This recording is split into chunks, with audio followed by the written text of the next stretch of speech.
আসসালামু আলাইকুম তোমাদের সবাইকে। HSC 27 batch. সো তোমরা সবাই কেমন আছো? আমি তোমাদের সাথে এই মুহূর্তে লাইভে আছি, তোমাদের নাইমুর ভাইয়া অক্সিগেমের পক্ষ থেকে। সো তোমরা অলরেডি জানো, কয়েকটা অ্যানাউন্সমেন্ট দেওয়া হয়েছিল যে আমরা তোমাদের জন্য 7টা ফাউন্ডেশন কেমিস্ট্রি ক্লাস আয়োজন করেছি, তো যেখানে কিনা আমরা এইচএসসি রসায়নটাকে আসলে কিভাবে পড়বো, রাইট, তো কীভাবে ফেস করব আগামী যে 2 বছরে আমাদের জার্নিটা আছে, তো এইটার জন্য আমরা শক্ত একটা ভিত্তি করার জন্য এই ক্লাসগুলো নিচ্ছি আর কি। তো এর উদ্দেশ্যে এটা হচ্ছে আমাদের প্রথম ক্লাস। সো আমরা একটা কাজ করি, এই ক্লাসটাকে সবাই একটু শেয়ার দিয়ে নিই আগে আর কি। হ্যাঁ, তো শেয়ার দিয়ে নিয়ে তারপর আমরা আসলে ক্লাসটা শুরু করব, ঠিক আছে? হ্যাঁ, রুহুল আমিন আসো, কুড়িগ্রাম আমার নিজের বাড়ি, সেখান থেকে। আচ্ছা, পাশাপাশি হচ্ছে সিরাজগঞ্জ থেকে আসো রুম্মান নামে। ঠিক আছে, আমরা তোমাদের কমেন্টগুলো পড়বো। আমরা একটু শুরু করি, সামনে শুরু করার পরে আমরা আসলে কথাগুলো শুনতে পারবো অ্যান্ড তোমাদের কমেন্টগুলো ক্লাস চলাকালীন সময় আসলে জানতে পারবো আর কি, রাইট? আচ্ছা, তো আগে একটু বলে রাখি যে আমাদের যখনই আমরা ফাউন্ডেশনের কথা বলতেছি, যেহেতু আবার আমাদের বই শুরু করছে হচ্ছে গুণগত রসায়ন দিয়ে, সেখান থেকে আবার পরমাণু আলোচনাগুলো করা হয়েছে। তো আমি আসলে বইয়ের অধ্যায়গুলোর সাথে কানেক্ট করব না এই 7টা ক্লাসের মধ্যে। আমার যেটা টার্গেট, যে পুরো আমাদের যে 10টা চ্যাপ্টার আছে, ফার্স্ট পেপারে 5টা চ্যাপ্টার থাকে আর সেকেন্ড পেপারে 5টা চ্যাপ্টার থাকে, ইন টোটাল হচ্ছে মোট কয়টা? 10টা। সো এই 10টা চ্যাপ্টারকে পড়ার জন্য যতটুকু তোমার জানা দরকার, সেইটুকু জানা থাকলে তুমি যে কোনো চ্যাপ্টারকে যে কোনোভাবে আসলে ফেস করতে পারবা, অর্থাৎ তুমি নিজে নিজে পড়ার যে তোমার একটা দক্ষতা তৈরি হওয়ার কথা, সেরকম তৈরি হয়ে যাবে আর কি। সো ওই উদ্দেশ্যে আমরা শুরু করতেছি একদম পরমাণু থেকে। আমাদের লেকচার প্যাটার্নগুলো হবে এরকম, আমরা একদমই আস্তে আস্তে পড়বো। আস্তে আস্তে পড়ার সময় যেটা হবে, আমাদের 9-10-এ কিছু কনসেপ্ট আছে, তো সেই কনসেপ্টগুলোকে আবার আমরা একটু জেনে আসবো, দেন আমরা সামনের দিকে আগে যাবো আর কি। বুঝতে পারছি? আর কোথাও যদি আমরা না বুঝি, চাইলে অবশ্যই অবশ্যই কমেন্ট করা যাবে, সেই কমেন্টগুলোকে থেকে আমি একটু উত্তর দিলাম আর কি। ক্লিয়ার? ওকে, চলো দেখি এবার কী করা যায়। আমরা আমরা প্রথমে একটা কাজ করি, যে পরমাণু দা অ্যাটম, রাইট? সো এখানে একটা ইন্সপায়ার্ড হয়েছে একটা মুভি থেকে। কোন মুভি থেকে আসলে নামটা ইন্সপায়ার্ড হয়েছে তোমরা চাইলে একটু জানাতে পারো। পাশাপাশি একটু আমরা কথাবার্তা বলে নিই আর কি। তোমরা যারা এই সবার জন্য রসায়ন সিরিজটা দেখছো, তো তোমরা মনে হয় প্রতিদিন আমার হাতে এরকম করে একটা এলিমেন্ট দেখো আর কি, এরকম একটা এলিমেন্ট দেখো। তো একটু চাইলে কেউ বলতে পারো চাইলে যে কী কী এখানে আছে। এই যে কালো কালো দুইটা জিনিস আছে, এখানে দুই আছে যে সাদা সাদা দুটো জিনিস আছে আর কি, রাইট? সো কালো জিনিস যেগুলো আছে, তো কালো জিনিস যেগুলো আছে এগুলোর নাম হচ্ছে কার্বন, এগুলোর নাম হচ্ছে কার্বন। তো মাঝখানে দেখা যায় আবার এরকম 3টা করে আবার হাতও আছে, 3টা করে এই যে হাতও আছে, তার মানে কার্বনের মাঝখানে আবার 3টা করে হাত আছে আর কি। পাশাপাশি দেখা যায় কার্বনের সাথে এই সাদা করে একটা আবার হাইড্রোজেন আছে, তাই না? এরকম একটা হাইড্রোজেন আছে। তো ধরলাম এটা হচ্ছে একটা যৌগ, যে যৌগটার নাম কি, যে যৌগটার নাম কি, এই যৌগটার নাম হচ্ছে আমাদের কাছে সবার পরিচিত কোনটা বলো তো ভাই? ইথাইন যৌগ বলতেছে, তাই না? ইথাইন যৌগ বলতেছে আর কি। তো ইথাইন যৌগটা তো একা একা তৈরি হয় নাই, ওটা তৈরি হয়েছে কি, এই যে হাইড্রোজেন নামে একটা পরমাণু দিয়ে তৈরি হয়েছে, আর হচ্ছে কি কার্বন নামে একটা পরমাণু দিয়ে তৈরি হয়েছে আর কি, রাইট? তার মানে 2 ধরনের পরমাণু দিয়ে একটা যৌগ তৈরি হয়েছে এখানে। গেল। এখন আসো, ধরো আমরা ওই কার্বন পরমাণুটাই নিলাম আর হাইড্রোজেন পরমাণুটাই নিলাম। যদি আমাদের কাছে কখনো বলে যে এদেরকে একটু পরিচিত করাইতে হবে আর কি, একটু পরিচিত করাইতে হবে, তখন আমরা কি করি? তখন আমরা একটা কাজ করি, যে কার্বনের নিচে এরকম করে 6 দেই আর হাইড্রোজেনের নিচে এরকম করে আছে 1 দেই। এগুলো মানে কি, ওর হচ্ছে পারমাণবিক সংখ্যা বা প্রোটন সংখ্যার কথাবার্তা বলে। আর এর উপরে দেই হচ্ছে 12, এর উপরে দেই হচ্ছে 1।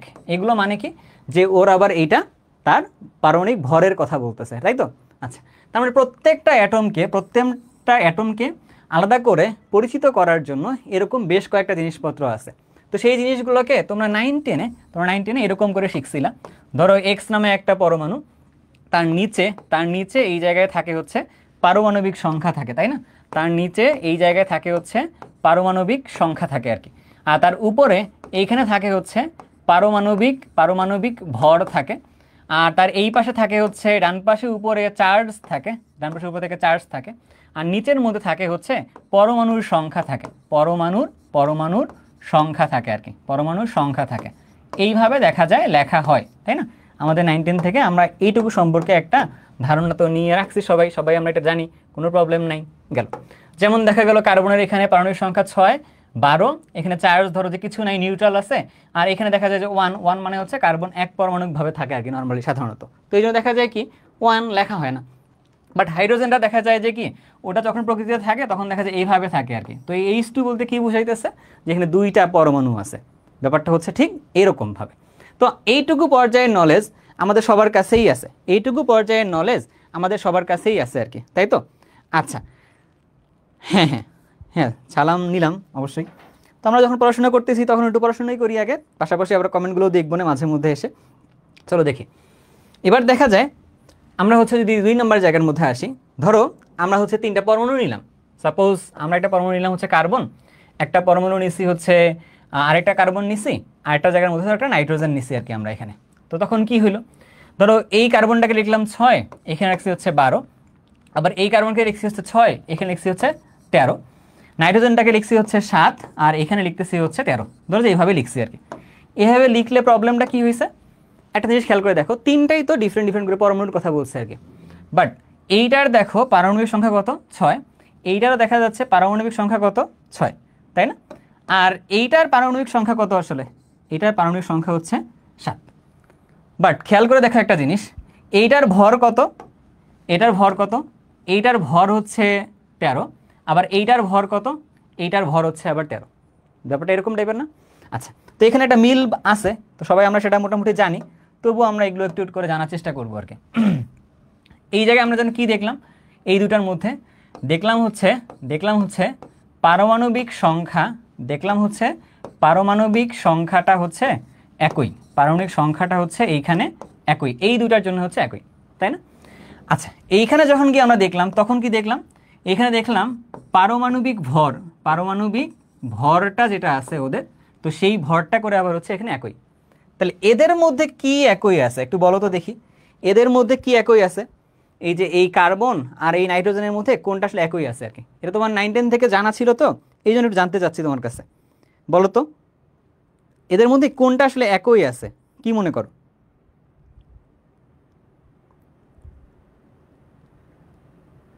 বলেন, কি একই আছে এখানে? এক্স্যাক্টলি, এখানে একই আছে আসলে কি, এদের মধ্যে একই আছে হচ্ছে, খেয়াল করে দেখো, এখানে নিউট্রন সংখ্যা হলো 6টা, এখানেও নিউট্রন সংখ্যা আসলে কয়টা, 6টা আর কি। তার মানে যদি আমরা এখানে লিখি একটু যে এখানে নিউট্রন সংখ্যা, নিউট্রন সংখ্যাটা হলো একই, নিউট্রন সংখ্যা হলো একই, রাইট? এরকম একটা ব্যাপার স্যাপার আছে। তাহলে একটু খেয়াল করে দেখি আমরা, যদি আমরা এটা বলি যে এই দুইটাকে যাদের মধ্যে পারমাণবিক সংখ্যাটা একই থাকতেছে, এই দুইটার সেটটাকে আমরা কি বলতে পারি? এই দুইটার সেটটাকে আমরা একটা কথা বলতে পারি, এদেরকে পরস্পরে কি বলে, আইসোটোপ বলে আর কি। কি বলা হয়? আইসোটোপ বলে। আচ্ছা, এদের মধ্যে কি সমান আছে? এদের মধ্যে দেখা যায় ভর সংখ্যাটা সমান আছে। এদের মধ্যে কি সমান আছে? এদের মধ্যে হচ্ছে ভর সংখ্যাটা সমান আছে। এদের মধ্যে হচ্ছে ভর সংখ্যাটা হচ্ছে সমান আছে আর কি, ভর সংখ্যাটা সমান আছে। তখন যদি ভর সংখ্যা কোথাও যদি সমান থাকে, তখন তাকে কি বলা হয়? তখন তাকে বলা হয় আইসোবার বলা হয় আর কি। তখন তাকে কি বলা হয়?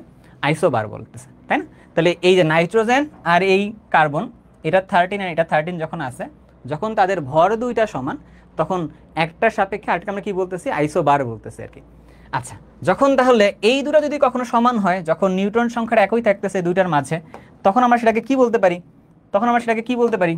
বলো তো একটু ভালো করে। তখন সেটাকে আমরা তাহলে কি বলতে পারি? তখন সেটাকে আমরা বলতে পারবো হচ্ছে আইসোটোন বলতে পারি আর কি। কি বলতে পারবো? আইসোটোন বলতেছে আর কি, তাই না? এরকম। তাহলে আমরা এখান থেকে 3টা জিনিস ধরো যে পাইছি, যদি পরমাণুগুলোকে আমরা একটু যদি অ্যানালাইসিস করতে বসি, তখন এইগুলো জিনিস পাই। একটা হচ্ছে কি বলতো, একটা পাইলাম আইসোটোপ পাইলাম, একটা পাইলাম হচ্ছে আইসোবার পাইলাম, একটা পাইছি হচ্ছে আইসোটোন পাইছি আর কি, তাই না? তো আইসোটোন যখন ছিল তখন নিউট্রন সংখ্যাটা আসলে একই ছিল আর কি, নিউট্রন সংখ্যাটা একই ছিল। তার মানে একই কি কি ছিল এটা একটু লিখতে চাই, চলো একটু দেখে আসি। যদি আমরা আইসোটোপ যখন বলতেছিলাম, তখন একই ছিল কি আসলে? তখন একই ছিল হচ্ছে পারমাণবিক সংখ্যা বা প্রোটন সংখ্যাটা হচ্ছে একই ছিল আর কি, প্রোটন সংখ্যা বা পারমাণবিক সংখ্যাটা একই ছিল। যখন আমরা আইসোবার পাইলাম, তখন কি যেন একই ছিল? তখন ছিল হচ্ছে পারমাণবিক ভর যেটা ছিল, এইটা হচ্ছে একই ছিল, পারমাণবিক ভরটা আসলে একই ছিল। আর যখন আইসোটোন পাইলাম, তখন কি পাইছিলাম সমান আসলে তাদের মধ্যে কি পাইছিলাম? নিউট্রন সংখ্যাটা আসলে একই পাইছিলাম আর কি, তাই না? আচ্ছা, তাহলে আইসো শ্রেণীর মধ্যে বা আইসো ফ্যামিলির যদি আমরা কথাবার্তা বলি, তাহলে শুধুমাত্র কি এগুলোই আছে নাকি অন্য কিছুও আছে? দেখি, এটার মধ্যে শুধু এগুলোই না, এটার মধ্যে ধরো যে আইসোমার আছে, পাশাপাশি তোমার কাছে তুমি এগুলো খুঁজতে গেলে আরও দেখবা আইসোস্ট্যারও আছে আর কি, তাই না? এগুলোও আছে। বাট এগুলো ভাইয়া আপাতত বলতেছি না, আগে এগুলো ভাইয়া বলতেছি না, একটা কাজ তোমাকে দিতে চাই, এগুলো একটা তোমার কাজ রাখা দরকার। কেন? এই দুটো তুমি নিজে একটু করবা, করে পরবর্তীতে বা জানার পরে তুমি একটু কমেন্ট করে যাবে আর কি, এরকম। বা তুমি আসলে গ্রুপের মধ্যে এটা সাবমিট করতে পারলা। কেন আসলে তোমার কাজ দিতেছি? দেখো, এটা তো তোমার আগের থেকে জানাই ছিল। তো তোমার হাতে মাত্র একটা মোবাইল আসছে, তোমরা যারা এইচএসসিতে উঠছো বা তোমরা হয়তো আগের থেকে তোমার কাছে মোবাইলটা আছে। তো এখন তো আসলে ইন্টারনেটের যুগ, অনেক দূর আগায় গেছি, টেকনোলজির যুগ অনেক দূর আগায় গেছে আর কি। তো মোবাইল আমাদের হাতে থাকা তো আসলে দোষের কিছু না, রাইট? বাট এই মোবাইলটাকে কীভাবে আসলে ইউজ করতে হবে এটাও জানা একটা দোষের কিছু, তাই তো? তোমার যেটা যদি জানা যদি না থাকে, এটা একটা বড় দোষের কিছু আর কি। তো ধরলাম এটা তোমার কাছে জানা ছিল, বাট এটা তোমার কাছে জানা নাই। তুমি এখন একটা কাজ করবে কি, এটা তুমি গিয়ে তোমার চ্যাট জিপিটির কাছে জিজ্ঞাসা করো, অথবা তুমি গুগল থেকে বের করে একটা অথেন্টিক সোর্স থেকে জিনিসটাকে কালেক্ট করে তুমি একটু জিনিসটাকে ড্রপ করলে আর কি। তাহলে তোমারও জানা হইলো, তাহলে তোমার রেসপেক্টে আবার অন্য কারো জানা হয়ে গেল আর কি। তো এই জন্য তোমাকে বলতেছি যে তুমি একটু চাইলে এই কাজটা নিজে নিজে একটু করবা, এই কাজটা তুমি একটু নিজে নিজেই করবা আর কি, ঠিক আছে? এই কাজটা তুমি নিজে নিজেই একটু করবা, বাট একদমই নতুন কিছু, ঠিক আছে? আমাদের যে ফাউন্ডেশনের জন্য এই দুটো আপাতত জানার দরকার নেই, এই জন্য আমি এটাকে আসলে একটু এড়াই যাইতে পারতেছি। একটু সামনের দিকে যাই চল। এবার আমরা তো পরমাণু দেখছি, তো পরমাণু দেখার পরে কি হলো, পরমাণুগুলোর মধ্যে যদি দুইটা পরমাণু আমরা পাই, তো তখন ওদের মধ্যে কিছু মেলবন্ধন থাকে, তো তাদের মধ্যে একটা সাপেক্ষে আরেকটাকে অন্য নামে ডাকা হয় আর কি। ব্যাপারগুলো তো এরকমই। আচ্ছা, কিন্তু পরমাণুর অভ্যন্তরে যদি আমরা যাইতাম, অর্থাৎ যদি পরমাণুটাকে নিয়ে যদি আমরা ভাঙতাম, তো তখন তাহলে আর কি কি পাওয়া যাইত, এটা অলরেডি আমরা জানি। তবুও আমরা একটু এইটাকে পড়তে চাই। পরমাণুর যদি অভ্যন্তরে আমরা যদি যাই, তখন এইটাকে ভাঙলে আরও কী কী পাওয়া যায়, চলো একটু দেখে আসি একটু আমরা, ঠিক আছে? একটু ভালো করে দেখি। পরমাণুকে যদি আমরা ভেঙে ফেলি, কয়েক ধরনের কণিকা পাই, কয়েক ধরনের কণিকা পাই। একটা ধরো যে কি পাই, স্থায়ী কণিকা পাই। একটা ধরো যে কি পাই, স্থায়ী কণিকা পাই। আচ্ছা, আজকের ক্লাসটা সম্পর্কে একটু বলে রাখি। জিনিসগুলো তোমার কাছে 9-10-এ পরিচিত ছিল, হয়তো তোমার কাছে এখনও পরিচিত লাগতেছে, বাট ক্লাসটা যত টাইম বাড়বে আস্তে আস্তে আমরা অনেক ডেপথে ঢুকবো। ওই জিনিসগুলো হয়তো বা তোমার কাছে পরবর্তীতে ক্লিয়ার হইতেও অনেক ঝামেলা লাগবে আর কি। এই জন্য তোমাকে বলবো যে আস্তে আস্তে আমি তোমাকে যেভাবে লেভেল থেকে আপ করার চেষ্টা করতেছি, তুমি একটু ওইভাবে আমার সাথে কানেক্টেড থাকো, তাহলে তোমার জন্য একটু সুবিধা হবে, ঠিক আছে? ওকে, কি বলতেছিলাম, স্থায়ী কণিকা পাওয়া যায়। এর বাইরে আবার এখান থেকে কি কি পাওয়া যায়? এর বাইরে হচ্ছে এখান থেকে পাওয়া যায় হচ্ছে অস্থায়ী কণিকা পাওয়া যায়। এখান থেকে অস্থায়ী অস্থায়ী কণিকা অস্থায়ী কণিকা পাওয়া যায়, পাইলাম। আচ্ছা, এর বাইরে এখান থেকে আবার কি পাওয়া যায়?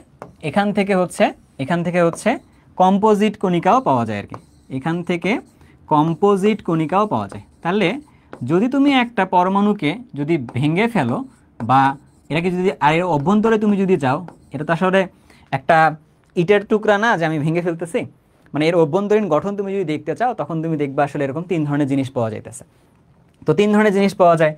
তাহলে আমরা এক এক করে শুরু করি, যে কম্পোজিট কণিকা, অস্থায়ী কণিকা আর স্থায়ী কণিকা। আচ্ছা, আগে যদি বলি কম্পোজিট কণিকা কোনগুলা, কম্পোজিট কণিকাগুলো হচ্ছে কোনটা? একটা হইল আলফা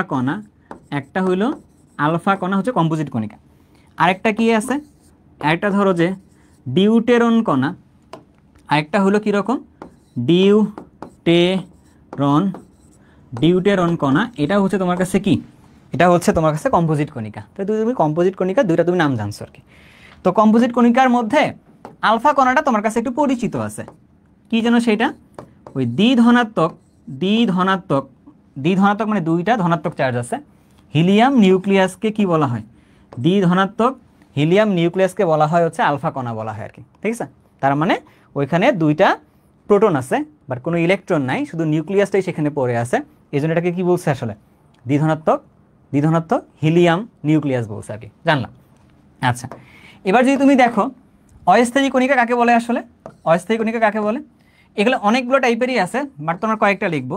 যেমন ধরো মেসন, যেমন ধরো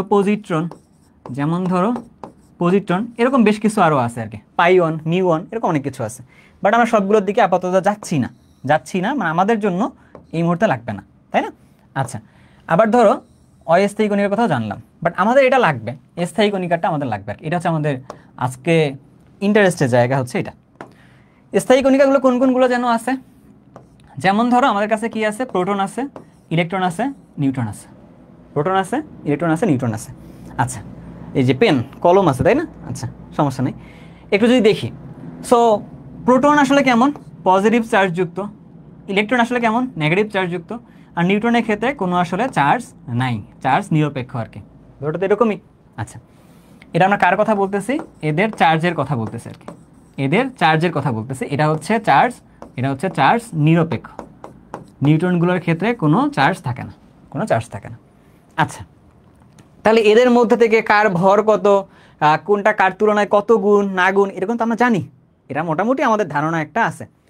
বাট আমার পয়েন্ট অফ ইন্টারেস্টটা হলো আজকে এইটা, যে আসলে ইলেকট্রন, প্রোটন, নিউট্রন একটা পরমাণুর ভিতরে আসলে আবার কোথায় থাকে, এইটা হচ্ছে আজকের জানার একটা বড় আগ্রহ। ওই পরমাণুর মডেলগুলো সম্পর্কে তোমরা জানছো, 2টা মডেল আছে, সেই মডেলগুলোর মধ্যে থেকে ইলেকট্রন, প্রোটনের অবস্থানের কথাবার্তাও বলছে। বাট আরও যদি ক্লিয়ারলি জানতে চাই ইলেকট্রন, প্রোটন, নিউট্রন আসলে কোথায় আছে আর কি, তুমি মনে করিও না যে এই জিনিসগুলো তুমি যেটা মাত্র এখন শুনতেছো, এই জিনিসগুলো যে তোমার এইচএসসি পর্যায়ের জিনিসপত্র না, এটা ভাইবো না আর কি। বা এইচএসসি পর্যায়ের জিনিসপত্র তুমি এটাও ভাবার দরকার নেই। তুমি জাস্ট ভাববা কি, তুমি এখন এইচএসসিতে রসায়নটা শুরু করার জন্য তোমার এতটুকুই আসলে লাগবে। সো দ্যাটস ওয়াই তুমি এটা ভাবতেছো, ঠিক আছে? আপাতত তুমি আমার সাথে চলো। কি বলতেছে কথাটা, যে এই 3টা জিনিস একটা পরমাণুর ভিতরে, যেহেতু স্থায়ী কণিকার কথা বলতেছি, একটা পরমাণুর ভিতরে আসলে কোথায় আছে এটা একটু খুঁজে বের করতে হবে। তো চলো একটু দেখি আমরা এই এক্সপ্লোরেশনটা করে আসি। ইলেকট্রন, প্রোটন, নিউট্রন আসলে কোথায় থাকে। যেমন ধরো আমাদের কাছে একটা মডেলের কথাবার্তা বলছিল, একটা মডেলের কথাবার্তার মধ্যে কি বলছিল সেই রাদারফোর্ড সাহেব, এটা হচ্ছে পরমাণুর সেন্টার বা নিউক্লিয়াস, যেখানে আছে কি প্রোটন আছে, আবার নিউট্রনও আছে। এগুলোর বাইরে আবার আছে কি কক্ষপথ আছে, এগুলো আবার বোর এসে বলে গেছে এরকম কক্ষপথের সংখ্যা অনেকগুলো আছে, কক্ষপথের সংখ্যা অনেকগুলো আছে, এগুলোর মধ্যে নাকি আবার ইলেকট্রনও আছে আর কি। তাহলে এই তো মোটা দাগে আমরা অবস্থান পেয়েই গেছি। তাহলে ভাইয়া তুমি মানে এত স্পেশাল হওয়ার কারণটা কি? সাসপেন্স আসলে কিছুটা হলেও আছে, চলো একটু দেখি আমরা কীরকম। সেটা হলো এরকম যে ইলেকট্রন যেমন এখানেও থাকতে পারে, এখানেও থাকতে পারে, আরও উপরেও থাকতে পারে, অনেকগুলো জায়গায় থাকতে পারে আর কি। তাহলে ইলেকট্রন কোথায় আছে এই জায়গাটাকে আমাকে খুঁজে বের করতে হবে আর কি। তাহলে কোয়েশ্চেন হলো এখানে কীরকম, কোয়েশ্চেন হলো কীরকম যে ইলেকট্রনের অবস্থানটা আমাকে সঠিকভাবে নির্ণয় করতে জানতে হবে। ইলেকট্রন অবস্থানটা সঠিকভাবে নির্ণয় করতে জানতে হবে। দেখি আগে একটু দেখো তো ইলেকট্রনটা কোথায় আছে এই জায়গাটার থেকে।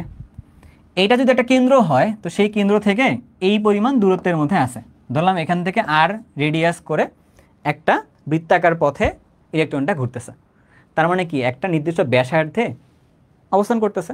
তাহলে নির্দিষ্ট ব্যাসার্ধে যখন থাকে তখন একটা বৃত্তাকার পথ একটা তৈরি হয়ে গেছে, তাই না? আচ্ছা, তো তার মানে এখানে একটা নির্দিষ্ট আকার যদি আমি পার করে ফেলি বা নির্দিষ্ট একটা আকার যদি চলে যায়, তখন আমি একটা ইলেকট্রনকে পাইতে পারি আর কি। মানে একটা আকারের সাথে একটা কানেকশন আছে, যেহেতু ব্যাসার্ধ আছে, ব্যাসার্ধ নিয়ে একটা সার্কেল হয়েছে, তার মানে একটা আকারের সাথে একটা কানেকশন আছে আর কি, পাইছি। এখন ইলেকট্রনটাকে পাওয়ার পরে এই গোল জায়গাটার মধ্যে ইলেকট্রন আছে, বাট এই গোল জায়গার ঠিক কোন জায়গায় আসলে ইলেকট্রনটা আছে? ধরলাম এই জায়গাটায় আছে। তাহলে এই জায়গাটা আবার কি রকম? এই জায়গাটা তো আমি তো একটা রেখা এখানে দিছি, বাট এই জায়গাটা তো একটা 3 ডাইমেনশনাল জায়গা, তাই না? X axis, Y axis, Z axis, 3টা যদি এক্সিস নিতাম তখন যেটা হতো 3 ডাইমেনশনাল একটা স্পেস। যেমন ধরো মাঝখানে একটা জিনিস ধরে দাঁড়ায় আছে, এই মুহূর্তে এই জায়গায় ধরে আছে, তো এটাকে তুমি ডিভাইড করতে গেলে বা এক্সপ্লেন করতে গেলে তোমার আসলে 3টা ডাইমেনশনে আসলে লাগবে। তার মানে এটা তো 3 ডাইমেনশনাল একটা স্পেসের মধ্যে এখানে ইলেকট্রনটা আছে। তাহলে ওই যে নির্দিষ্ট একটা জায়গায় ইলেকট্রনটা অবস্থান করতেছে না, ওই জায়গাটা আসলে কেমন এইটাকে আসলে ডিফাইন করতে জানতে হবে আর কি। তাহলে ওই জায়গাটাকে ব্যাখ্যা করার জন্য আবার আমার কাছে আরেকটা জিনিস লাগতেছে, যে নির্দিষ্ট একটা আকৃতির খবর জানতে হইতেছে আমাকে, যে ওই আকারের ভিতরে ইলেকট্রনগুলো যেখানে আছে তো ওর আবার আকৃতিটা আসলে কীরকম, এইটা হচ্ছে 2 নম্বর পয়েন্টটা জানতে হয় আর কি। গেল? আচ্ছা, 3 নম্বর পয়েন্ট যদি আমরা বলি, যে ইলেকট্রন তো জানলাম এখানে, বাট এই যে এরিয়াটা আমি এখানে নিছি, তো এই এরিয়াটা বা এই ভলিউমটা যেটাই বলো না কেন, যেহেতু আমরা 3 ডাইমেনশনাল বলতেছি তখন আমরা ভলিউম বলতে হয় আর কি। তো তখন আমাদের কাছে কি দাঁড়াইতেছে এই জায়গাটায়, যে এই জায়গা বা ইলেকট্রন কেমনভাবে আছে। তার মানে 3 ডাইমেনশনাল স্পেসে ওইটাকে আবার ভাগ করতে হবে আর কি। ভাগ করলে তখন বোঝা যাবে যে এক্স এক্সিস বরাবর কোন দিকে আছে, ওয়াই এক্সিস বরাবর কোন দিকে আছে, এইটা বোঝা লাগবে। তার মানে এর মাঝখানে আবার ঝামেলা, যে ইলেকট্রনটা এর মাঝে মাঝে কোথায় আছে আর কি। তার মানে ওইটাকে আমরা বলতেছি যে ত্রিমাত্রিক দিকবিন্যাস বা 3 ডাইমেনশনাল স্পেসে ইলেকট্রনগুলো কোন জায়গায় আছে আর কি। তাহলে 3টা জিনিস লাগতেছে। এবার ধরো আমরা একটু অ্যানালজি চিন্তা করি, এখান থেকে জার্নি শুরু করে আমরা একটা নির্দিষ্ট আর দূরত্বে গিয়েছি, গিয়ে দেখতেছি ইলেকট্রন ঘুরতেছে, পাইছি। ঘূর্ণায়নের মনের মধ্যে বলতেছি যে জায়গার মধ্যে একটা নির্দিষ্ট জায়গা ফিক্স করে ফেলছি, ওই জায়গার মধ্যে নাকি ইলেকট্রন আছে। তো ওটাকে আমরা ধরো যে আকৃতির সাথে মিলে তুলনা করছি আর কি। ওইটার ভিতরে আবার ইলেকট্রন আছে, এটাকে প্রকাশ করার জন্য বলছে কি আবার, থ্রি ডাইমেনশনাল স্পেস বলতেছি, ওই জায়গার মধ্যে ইলেকট্রনের ওরিয়েন্টেশনগুলোকে আমাকে আসলে চিন্তা করতে হবে আর কি, তাই না? গেলাম, তো গিয়ে দেখতেছি ইলেকট্রন একটা চার্জ পার্টিকেল, মানে একটা চার্জিত কণা, তার মানে ওর একটা ঘূর্ণনের আবার একটা দিক আছে, তাই না? একটা চার্জিত কণার কী থাকে, ঘূর্ণনের একটা দিক থাকে, হয় সে ক্লকওয়াইজ ঘুরতেছে অথবা সে অ্যান্টি ক্লকওয়াইজ ঘুরতেছে আর কি, এই দুটাতে। তার মানে 3 নাম্বার পয়েন্টে, মানে 4 নাম্বার পয়েন্টে আমার কাছে এসে আবার জানতে হবে যে ইলেকট্রনটার স্পিন কীরকম আছে বা ইলেকট্রনটা কীভাবে ঘুরতেছে। তার মানে কোনো একটা পরমাণুতে ইলেকট্রনের অবস্থান সঠিকভাবে বের করার জন্য আমার কাছে মোটামুটি এই 4টা জিনিসের অ্যান্সার জানা লাগে, যে আকারটা কীরকম, ওর আকৃতি যে জায়গায় আছে ওটা আকৃতিটা কীরকম, তারপরে জানতে হচ্ছে যে ওই আকৃতির ভিতরে থ্রি ডাইমেনশনাল স্পেসে ওর ওরিয়েন্টেশনগুলো আসলে কীরকম, তারপরে হচ্ছে সেখানে আবার নির্দিষ্ট জায়গাটা যেটা লক করলাম ওই জায়গায় ইলেকট্রনটা আবার কেমনভাবে ঘুরতেছে আর কি। তো তখন আমি কোনো একটা পরমাণুতে নির্দিষ্ট কোনো একটা ইলেকট্রনের অবস্থান সঠিকভাবে জানতে পারবো। এখন বলো তাহলে পরমাণুতে ইলেকট্রনের অবস্থান সঠিকভাবে যখন বের করতে চাইতেছি তখন তখন আমার কাছে কী জিনিসটা লাগবে বা কোন জিনিসটা লাগবে, চাইলে একটু কমেন্ট করতে পারো, একটু হালকা কমেন্ট পরে আসতে পারি, ঠিক আছে? বলো।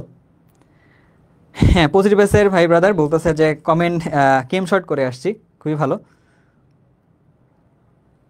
ওকে, আপাতত তোমার 27 ব্যাচ যারা আছো তারা একটু আমাকে এটা বলো, 27 ব্যাচ যারা আছো তারা একটু আমাকে বলো এটা, বা 26 ব্যাচও বলতে পারো, যে তাহলে হচ্ছে ইলেকট্রনের এই জায়গা অবস্থাটা বের করার জন্য এই 4টা জিনিস লাগতেছে, তাহলে এই 4টা জিনিসের জন্য তাহলে আমাকে কি লাগবে, তাহলে আমার জন্য কি লাগবে বলো তো একটু, কি লাগবে,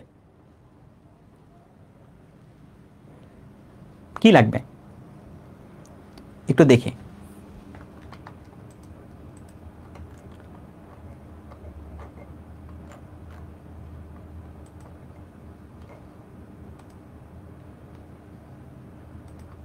ওকে, কি লাগবে?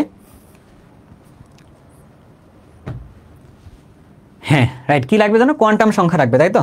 আচ্ছা, তার মানে কোয়ান্টাম সংখ্যা কি জিনিস এইটা একটু আমাদেরকে একটু হালকা পাতলা জানতে হবে, তারপরে আমরা কাজ করতে পারবো আর কি।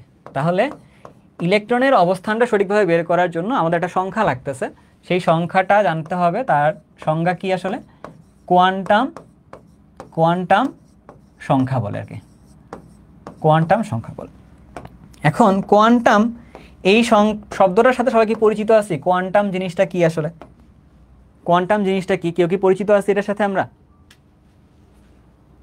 পরিচিত আছি যে কোয়ান্টাম জিনিসটা আসলে কি? হ্যাঁ আচ্ছা, কোয়ান্টামটা যদি এক কথায় যদি বলি, যদি আমরা ইংরেজিতে শিখতে যদি যাইতাম, হ্যাঁ যদি আমরা ইংরেজিতে যদি শিখতে যেতাম তখন কি হইতো, সিঙ্গুলার বলতে পারতাম কোয়ান্টাম শব্দটাকে, আর কোয়ান্টামের আবার প্লুরাল শব্দটা হচ্ছে কোয়ান্টা বলে আর কি। তো জাস্ট ছোট্ট একটু আমরা এক্সাম্পল মাধ্যমে একটু শিখে রাখি, কি বললাম যেন, সিঙ্গুলার পড়ে তো বুঝছো নাকি, সিঙ্গুলারটা হলো কোনটা, কোয়ান্টাম, আর তুমি যদি আসলে প্লুরালটা বলতে চাইতো তখন সেটা কি হইতো, সেটা হচ্ছে কোয়ান্টা হইতো আর কি, বুঝতে পারতেছি? আচ্ছা একটু বলি, হ্যাঁ দুটো শব্দের কথা বলতেছি, একটা হলো এখানে যেহেতু তুমি প্রথমবার শিখতেছো, এটা আবার তোমার সব জায়গায় কাজেও লাগবে, কোয়ান্টাম, আরটা বলতেছি হলো কোয়ান্টা, কোয়ান্টা, ঠিক আছে? তো কোয়ান্টা যেটা, এইটা হচ্ছে আমাদের কাছে প্লুরাল, এটা হলো আমাদের কাছে আসলে সিঙ্গুলারটা আর কি। মানে একটা যদি ছোট্ট জিনিস নিয়ে কথা বলি তখন সেটা হলো কি আসলে কোয়ান্টাম, বা যদি অনেকগুলো জিনিস একসাথে নিয়ে বলি তখন আসলে কি বলতেছি, কোয়ান্টা বলতেছি আর কি। তো এটা আসলে কেমনে বুঝতেছি, আবার কীভাবে বুঝাবো তোমাকে, ধরো সূর্য থেকে তোমার কাছ থেকে নিরবিচ্ছিন্নভাবে কি আসতেছে, আলো আসতেছে, তো আলো আবার ওখান থেকে কিভাবে আসে, ঠিক আছে? আলো ওখানে আসে কিভাবে, প্যাকেট আকারে আসে আর কি, তাই তো? মানে আলোর তো একটা শক্তি, তো শক্তির একটা প্যাকেট আকারে করে করে আসতেছে, তো ছোটো ছোটো এরকম করে অনেকগুলো প্যাকেট আকারে আসে, ওই যে ছোটো ছোটো যে শক্তির প্যাকেটগুলো আসতেছে ওই শক্তির প্যাকেটগুলোর নাম হচ্ছে কোয়ান্টাম বলে। আর আর ওই সব প্যাকেটগুলো সবগুলোকে একসাথে যোগ করলে যেটা হয় এটাকে বলতেছে এটা কোয়ান্টা বলতেছে আর কি, জিনিসটা হচ্ছে এরকম টাইপের, বুঝতে পারছো? তো ইলেকট্রন, প্রোটন, নিউট্রন এদেরকে আমরা তুলনা করতেছি কার সাথে, আলোর সাথে আর কি। ওদের সাথে আমরা এই যে ক্লাসিক্যাল মেকানিক্সের জিনিসপত্র যেগুলো আছে, যে একদম বড় বড় বস্তুকণা দৌড়াদৌড়ি করতেছে, এদের সাথে মিলানোর দরকার নেই, বুঝতে পারছো ঘটনাটা? এটা হচ্ছে যে ওই কোয়ান্টাম মেকানিক্সের জিনিসপত্র, মানে ছোটো ছোটো জিনিসপত্রগুলোর সাথে মিলে যাবে আর কি এখানে। সো এটার সাথে আসলে আমরা এই যে বল ঢেলে দেওয়া, বল ছুড়ে দেওয়া, কে কোন বাসায় থাকি, এগুলো আসলে উদাহরণ দিয়ে লাভ নেই, বুঝতে পারছো? কারণ মোটামুটি তুমি এটাই মনে রাখো আর কি, যে কোয়ান্টাম মানে হলো কি ছোট্ট শক্তির প্যাকেট, ঠিক আছে?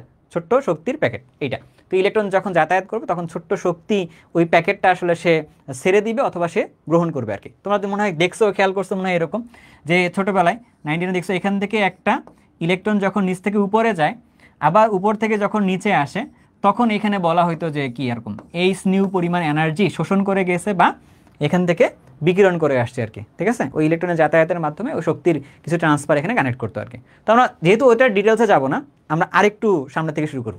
চলো একটু দেখি। সো কোয়ান্টাম সংখ্যা কাকে বলতেছে, কোয়ান্টাম সংখ্যা কাকে বলে, এই সংখ্যাটা একটু লিখে দেওয়াটা দরকার আছে, এই জন্য এটা লিখবো। কোয়ান্টাম সংখ্যা কাকে বলে, যে সংখ্যার সাহায্যে কোনো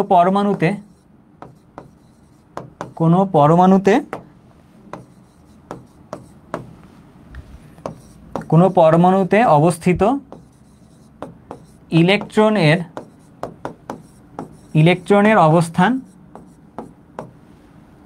সঠিকভাবে নির্ণয় করা যায়, ইলেকট্রনের অবস্থান সঠিকভাবে নির্ণয় করা যায়, সেই সংখ্যাকে কি বলা যায় হচ্ছে, তাকে কোয়ান্টাম সংখ্যা বলে, তাকে কোয়ান্টাম সংখ্যা বলে। আমি একটু ছোট করে লিখলাম, ঠিক আছে, কোয়ান্টাম সংখ্যা বলে। তাহলে কোয়ান্টাম সংখ্যা কাকে বলে, যে ইলেকট্রনের অবস্থানটা আমাকে সঠিকভাবে নির্ণয় করতে হবে আর কি, বুঝতে পারছো? আচ্ছা, তো সেই কোয়ান্টাম সংখ্যা যেটা পাইছো তুমি, তো সেই কোয়ান্টাম সংখ্যা হচ্ছে 4 প্রকারের হয় আর কি। সেই কোয়ান্টাম সংখ্যাটা হয় হচ্ছে কয় প্রকারের, আমরা এই পাশে দেখছি না 4টা জিনিসপত্র লাগে, হ্যাঁ, 4 প্রকারের হয় আর কি। কয় প্রকারের হয়? 4 প্রকার। তাহলে কি কি টাইপের হয় একটু চিন্তা করে দেখো। একটা হচ্ছে প্রধান কোয়ান্টাম সংখ্যা, তোমরা এটা ছোটবেলায়ও পড়ছো, প্রধান কোয়ান্টাম সংখ্যা, এটা হচ্ছে একটা পাইলাম। 2 নাম্বারটা কি? 2 নাম্বারটা হচ্ছে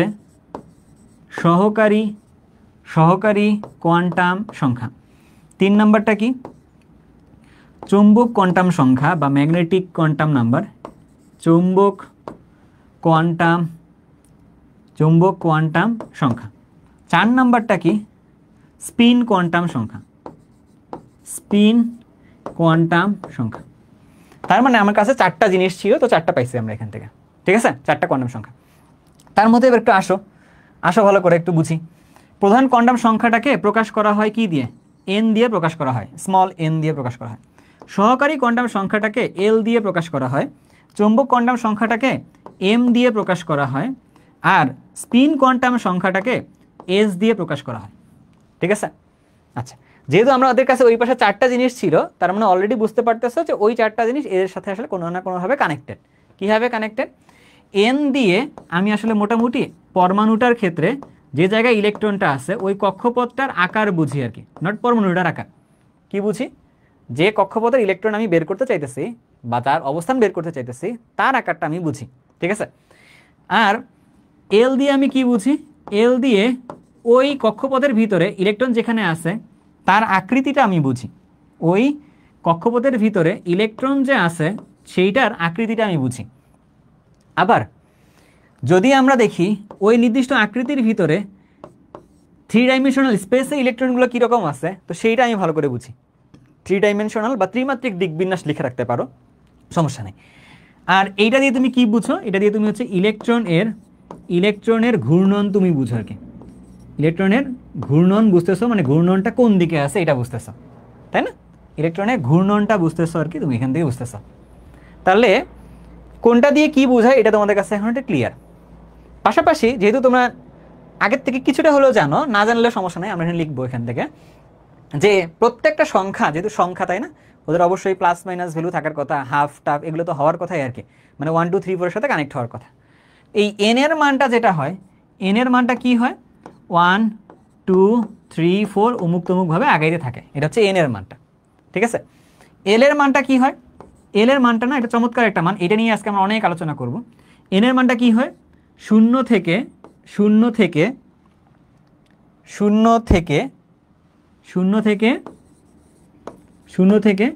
n-1 পর্যন্ত, ঠিক আছে।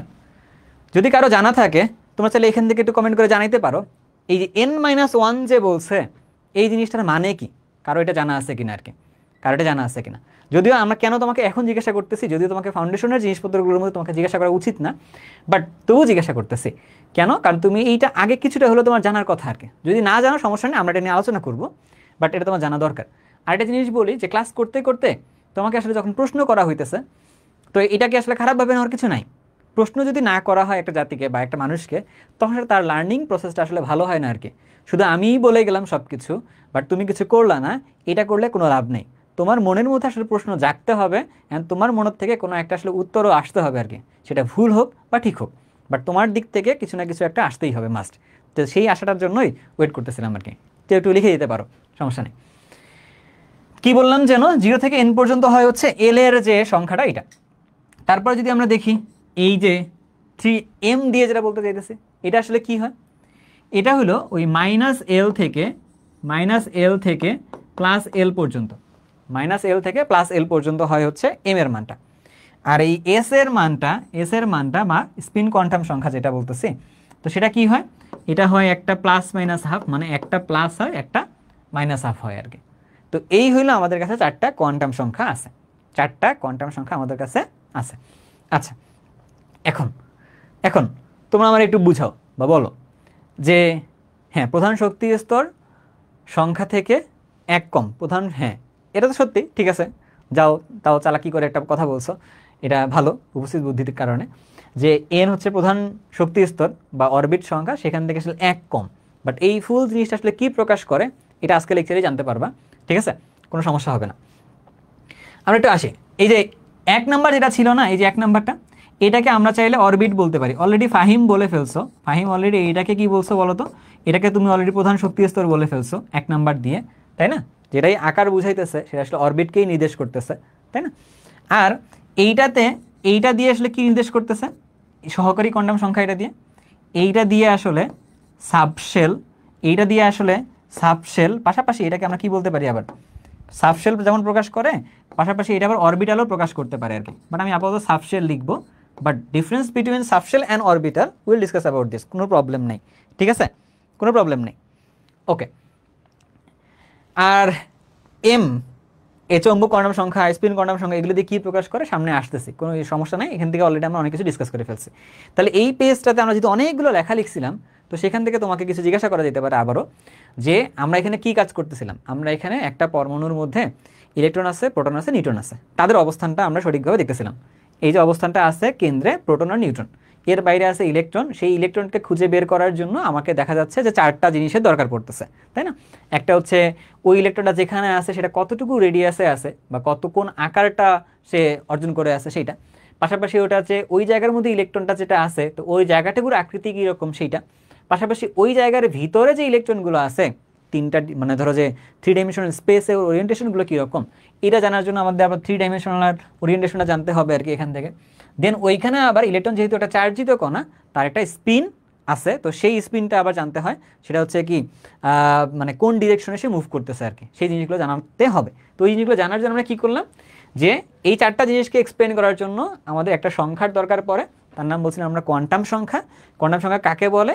ইলেকট্রনের অবস্থান সঠিকভাবে নির্ণয় করার জন্য কোয়ান্টাম সংখ্যা দরকার পড়ে আর কি, পাইলাম। তো কোয়ান্টাম জিনিসটা কি আর কোয়ান্টা জিনিসটা কি, এটাও ব্যাখ্যা করে আসছি। দেন আমরা এসে বলছিলাম যে কোয়ান্টাম সংখ্যা 4 প্রকারের হয় আর কি, কোয়ান্টাম সংখ্যা 4 প্রকারের হয়, 4 প্রকারে কি বলে কি না বলে সব কিছু আলোচনা করা মোটা দাগে শেষ। বাট ছোট্ট একটু কনফিউশন থাকার কথা, এবার চলো আমরা কনফিউশনটা নিয়ে ক্লিয়ার করি আর কি। যেটা যেমন কথা তেমন কাজ, তোমাদেরকে বলছিলাম কি, সহকারী কোয়ান্টাম সংখ্যা যেটাকে কিনা তোমরা এল দিয়ে প্রকাশ করতেছো, সেই এলটাকে নির্ণয় করার সময় বলছি হচ্ছে কি 0 থেকে n-1 পর্যন্ত আর কি, 0 থেকে n-1 পর্যন্ত। এখন একজন অলরেডি উত্তর একটা দিছ যে ভাইয়া যে এইটা দিয়ে আসলে কি বুঝায়, এটা দিয়ে আসলে SPDF এগুলো বুঝায়, তাই না? তো আমরা একটু এটা নিয়ে একটু কথাবার্তা বলবো, সমস্যা নেই, চলো একটু দেখি। হ্যাঁ, এই যে এই এল যেটা না, এই এলটা, এই এল আসলে কি বুঝাইতেছে, এই এল আসলে কি বুঝাইতেছে, এই এলটা আসলে এইটা নির্দেশ করে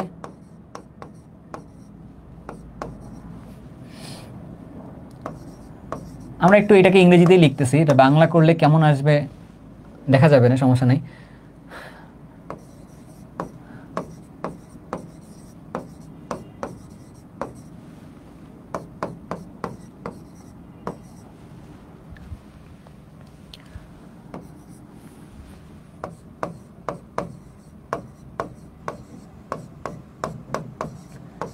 এইটা এখন তুমি দেখো তো কি বুঝলা এটাতে, একটু ভালো করে জিনিসটা খেয়াল করো যে একটা নির্দিষ্ট অরবিটালের ভিতরে কতটা কতটা অ্যাঙ্গুলার নোড প্রেজেন্ট আছে, তো সেইটাকে নির্দেশ করতেছে হচ্ছে কে, সেটাকে নির্দেশ করতেছে হচ্ছে এই এলটাকে।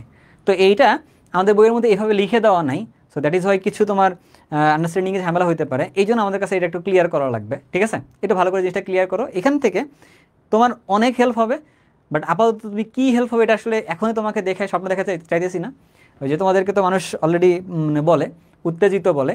সো বলছে এই কারণে যে তোমরা আসলে এখনই না কি চিন্তা করতেছো, বুয়েট বা অমুক তমুক চিন্তা করতেছো, তো এগুলো এখন চিন্তা করার দরকার নেই, আবার তুমি শেখো। তো একবার তুমি শিখতে পারলে তুমি সব কিছুর জন্য আসলে নিজে প্রিপেয়ার্ড হয়ে থাকতে পারবা। দেন তুমি দেখবা তোমার স্বপ্ন আসলে কোথাও আটকে থাকার মতো না আর কি, বাট শেখার আগে জরুরি। ঠিক আছে, এখান থেকে তোমার ঝামেলার কয়টা জায়গা লাগতে পারে। এক, যে ভাইয়া নোট কি, এইটা একটা ঝামেলা লাগতে পারে। আরেকটা হচ্ছে অ্যাঙ্গুলার কথা ঝামেলা লাগবে না, ওটা আমি ক্লিয়ার করবো, সমস্যা নাই। আরেকটা হচ্ছে যে অরবিটাল নিয়ে ঝামেলা লাগতে পারে আর কি। আগে একটু ক্লিয়ার করে আসি যে তিনটা শব্দ এখানে পাইছি, তাই না? তিনটা শব্দ এখানে পাইছি। একটা বলতেছি হচ্ছে নোট কাকে বলে, এটাকে বাংলায়ও এইভাবেই লেখা থাকবে তোমরা যখন পড়বা, নোট পড়বে এরকম। তারপরে আরেকটা তুমি শব্দ পাইতেছো কীরকম, একটা পাইলা তুমি হচ্ছে অরবিটাল পাইলা, একটা তুমি পাইছো হচ্ছে অরবিটাল পাইছো, বাংলায় লেখা থাকবে এরকম। আরেকটা লেখা থাকবে হচ্ছে সাবশেল লেখা থাকবে, সো সাবশেল পাইছো আর কি। সো এই তিনটা জিনিস কি নির্দেশ করতেছে, জিনিসগুলো আসলে কি, চলো একটু আমরা দেখি। আগে একটু এই দুটো জিনিস দেখে আসে, তারপর এটা নিয়ে ডিসকাস করা যাবে, কোনো সমস্যা নেই। কারো কি এই তিনটার মধ্যে খুব ভালো লেভেলের ধারণা আছে? থাকলে জানাইতে পারো, না থাকলেও কোনো সমস্যা নেই, আমরা জানবো আর কি আস্তে আস্তে। একটু দেখি অরবিটাল কাকে বলে, যে একটা পরমাণুর অরবিটের নির্দিষ্ট জায়গায়, মানে অরবিটের ভিতরে যে জায়গায় ইলেকট্রনগুলো থাকে ওই জায়গাটাকে বলতেছে আসলে অরবিটাল, তাই না? একটা পরমাণুর আমরা কি যেন বললাম একটু দেখি, যে এই জায়গাটা যেটা বলতেছে না, এইটাকেই ধরো যে আমরা অরবিটাল চিন্তা করতেছি, যে এই পরমাণুটার এই ইলেকট্রনের জন্য এই কক্ষপথের মধ্যে এই জায়গাতে সেই ইলেকট্রনটা আছে, এটা আমরা হচ্ছে তার অরবিটাল ডিসাইড করতেছে আর কি। আচ্ছা আসো, এখন আমরা কিছু জিনিসপত্র জানি, যেমন ধরো এস, পি, ডি, এফ, এই জিনিসগুলোর নাম আমরা জানি। এরা হলো কি আমাদের কাছে, এরা হলো আমাদের কাছে সাবশেল বা উপশক্তি স্তর আর কি, এটা হচ্ছে আমাদের কাছে সাবশেল।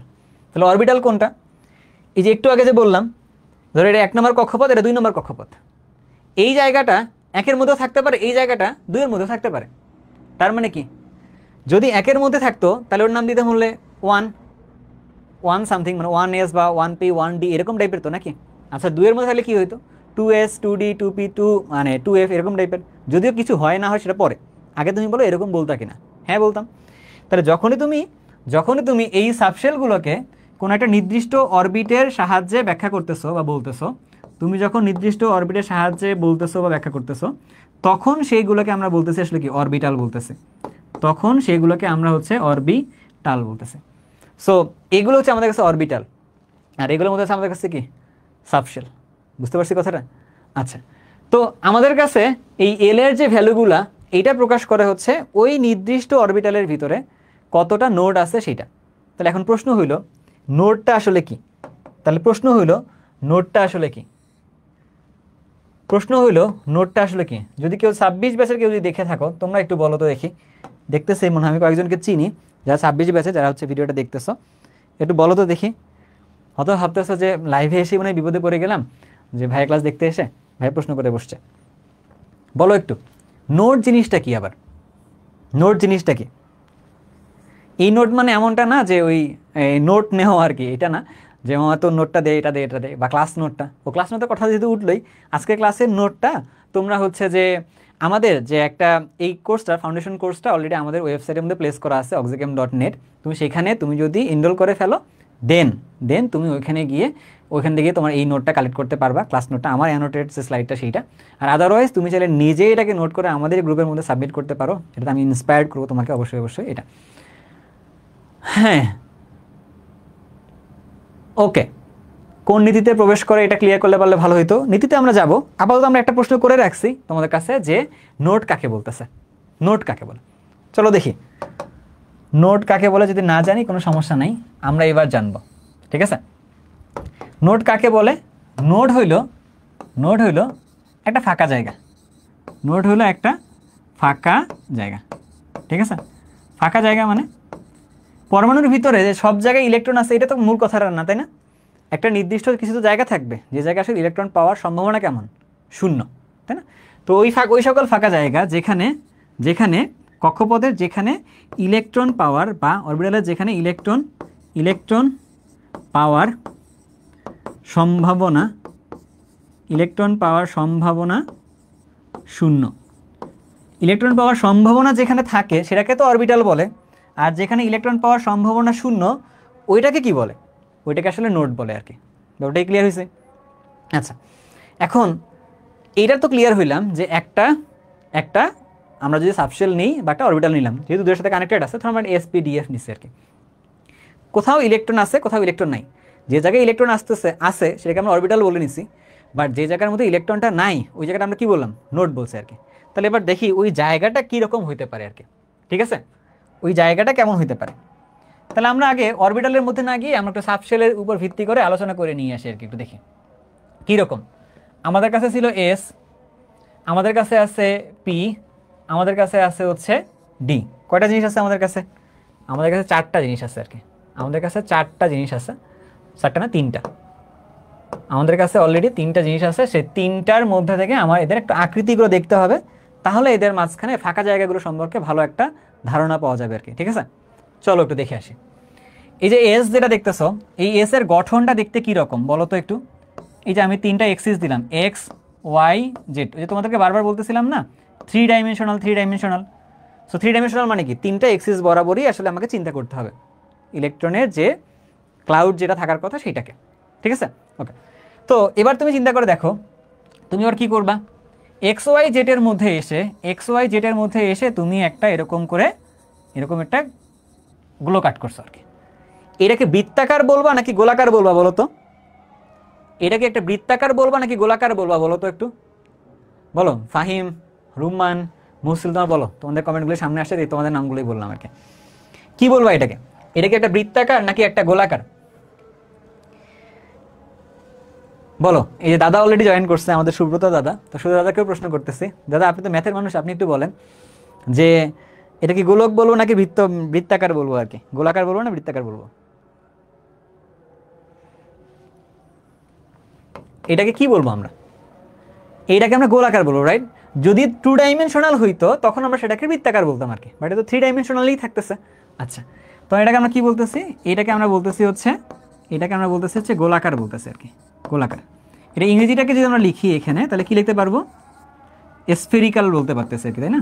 স্ফেরিক্যাল, তাই তো? এখন আমাদের বইয়ের মধ্যে বর্তুলাকারও লেখা আছে যদিও।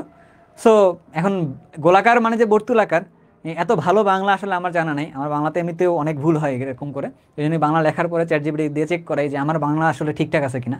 ঠিক আছে, তো যাই হোক, গোলাকার, বর্তুলাকার বা স্ফেরিক্যাল একই কথা রাখছো, লিখলাম আর কি এখানে। এবার তুমি আসো, আমরা কোথায় ছিলাম এটা মনে রাখতে হবে কিন্তু, নোডের কথা বলছিলাম, ফাঁকা জায়গার কথা, ওইটাকে মনে রেখে সামনে আমরা আসতেছি। এবার যদি পি এর ক্ষেত্রে যদি আমরা যাইতাম, তো পি এর ক্ষেত্রে আমরা এরকম করে 3টা লিখলাম। ধরো এই একটা এক্সিস দিলাম, এক্স এক্সিস, এই বরাবর দিলাম আমরা হচ্ছে যে ওয়াই এক্সিস, এই বরাবর দিলাম আমরা হচ্ছে জেড এক্সিস, এই দিলাম আমরা জেড এক্সিস। এখন পি দেখতে কি রকম? পি দেখতে হচ্ছে এরকম টাইপের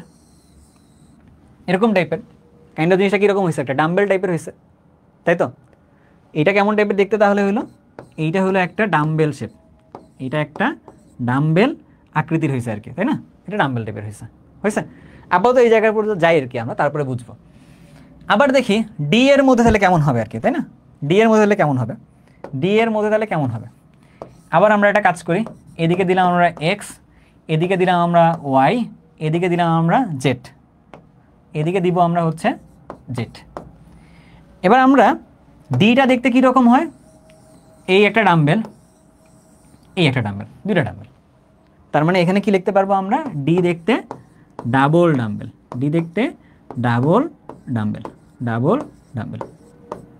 তাই তো? ডাম্বেল বানান কি ঠিক লিখছি? ওকে, DLE, তাই তো? এটাকে একটু ক্রস চেক করতে হইতে পারে, আমার BELL মনে হইতেছে। তোমাদের কারো একটু যদি জানা থাকে ডাম্বেল বানানটাকে ঠিক করছি কিনা জানাতে পারো একটু কমেন্টের মধ্যে। এরকম গেল, একটু দেখি আমরা। আসো, এখন আমাদের কাছে কাহিনীটা কি হইলো? এইরকম শেপের হয়, এস এইরকম, পি এরকম, ডি এরকম আর কি, তাই না? আচ্ছা, আমাদের ফাঁকা জায়গার কথা বলছিলাম আমরা। এখন একটা যদি ফাঁকা জায়গা থাকে, সে কোন বরাবর আছে চিন্তা করে দেখো। এই জায়গায় যদি ফাঁকা বরাবর চিন্তা করি, এর মাঝখানে কিন্তু ফাঁকা জায়গা থাকার কোনো চান্স নেই। একটা গোলক যখন আছে সম্পূর্ণটাই তো একদম পূর্ণ অবস্থাতেই আছে, তাহলে মাঝখানে ওর ফাঁকা জায়গা থাকার কোনো চান্স নাই। তো যদি ফাঁকা জায়গা থাকে, এই গোলকের উপরের পাশে ফাঁকা জায়গা থাকতে পারে। মানে কি বুঝি নাই, একটা ছোট ফুটবল, তার উপরে বড় একটা ফুটবল দিলাম, তাহলে কি ছোট ফুটবল আর বড় ফুটবলের মাঝখানে একটা খালি জায়গা থাকবে না? তাহলে এইখানে একটা খালি জায়গা থাকতে পারে, সেটা কোথায়? এস এর জন্য আর কি। বুঝছি ব্যাপারটা?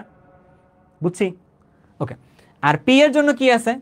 খালি জায়গা। দেখো এই যে এই জায়গাটা একটা খালি জায়গা, দেখছো? খেয়াল করে দেখো, এই জায়গাটা একটা খালি জায়গা, এই জায়গাটা একটা খালি জায়গা। আবার এটার জন্য দেখো এই জায়গাটা একটা খালি জায়গা। বোঝা যাচ্ছে না? ডাম্বেল BBL মানে দুইটা বি। আচ্ছা আরেকজন লেখো, দুইটা বি না একটা বি? দেখি আমরা একটু এদিকে, আমরা একটু আবার তাকাই যে কি বললাম যেন, এইখানে মাঝখানে বা সমতল বরাবর কোনো ফাঁকা জায়গা থাকার চান্স নেই। বাট এইখানে এই সমতলে একটা ফাঁকা জায়গা আছে, আর এইখানে এই সমতলে ফাঁকা জায়গা আছে, রাইট? তাহলে তাহলে একটা জিনিস তোমাকে জানায় রাখা দরকার, একটা জিনিস তোমার একটু জানায় রাখা দরকার, একটা জিনিস তোমার জানায় রাখা দরকার। ওই যে ফাঁকা জায়গাটার কথা বললাম না, ওই যে তুমি ফাঁকা জায়গাটার কথা বললা, নোডের কথা বললাম, যে এই নোডটা দুই বরাবর থাকতে পারে।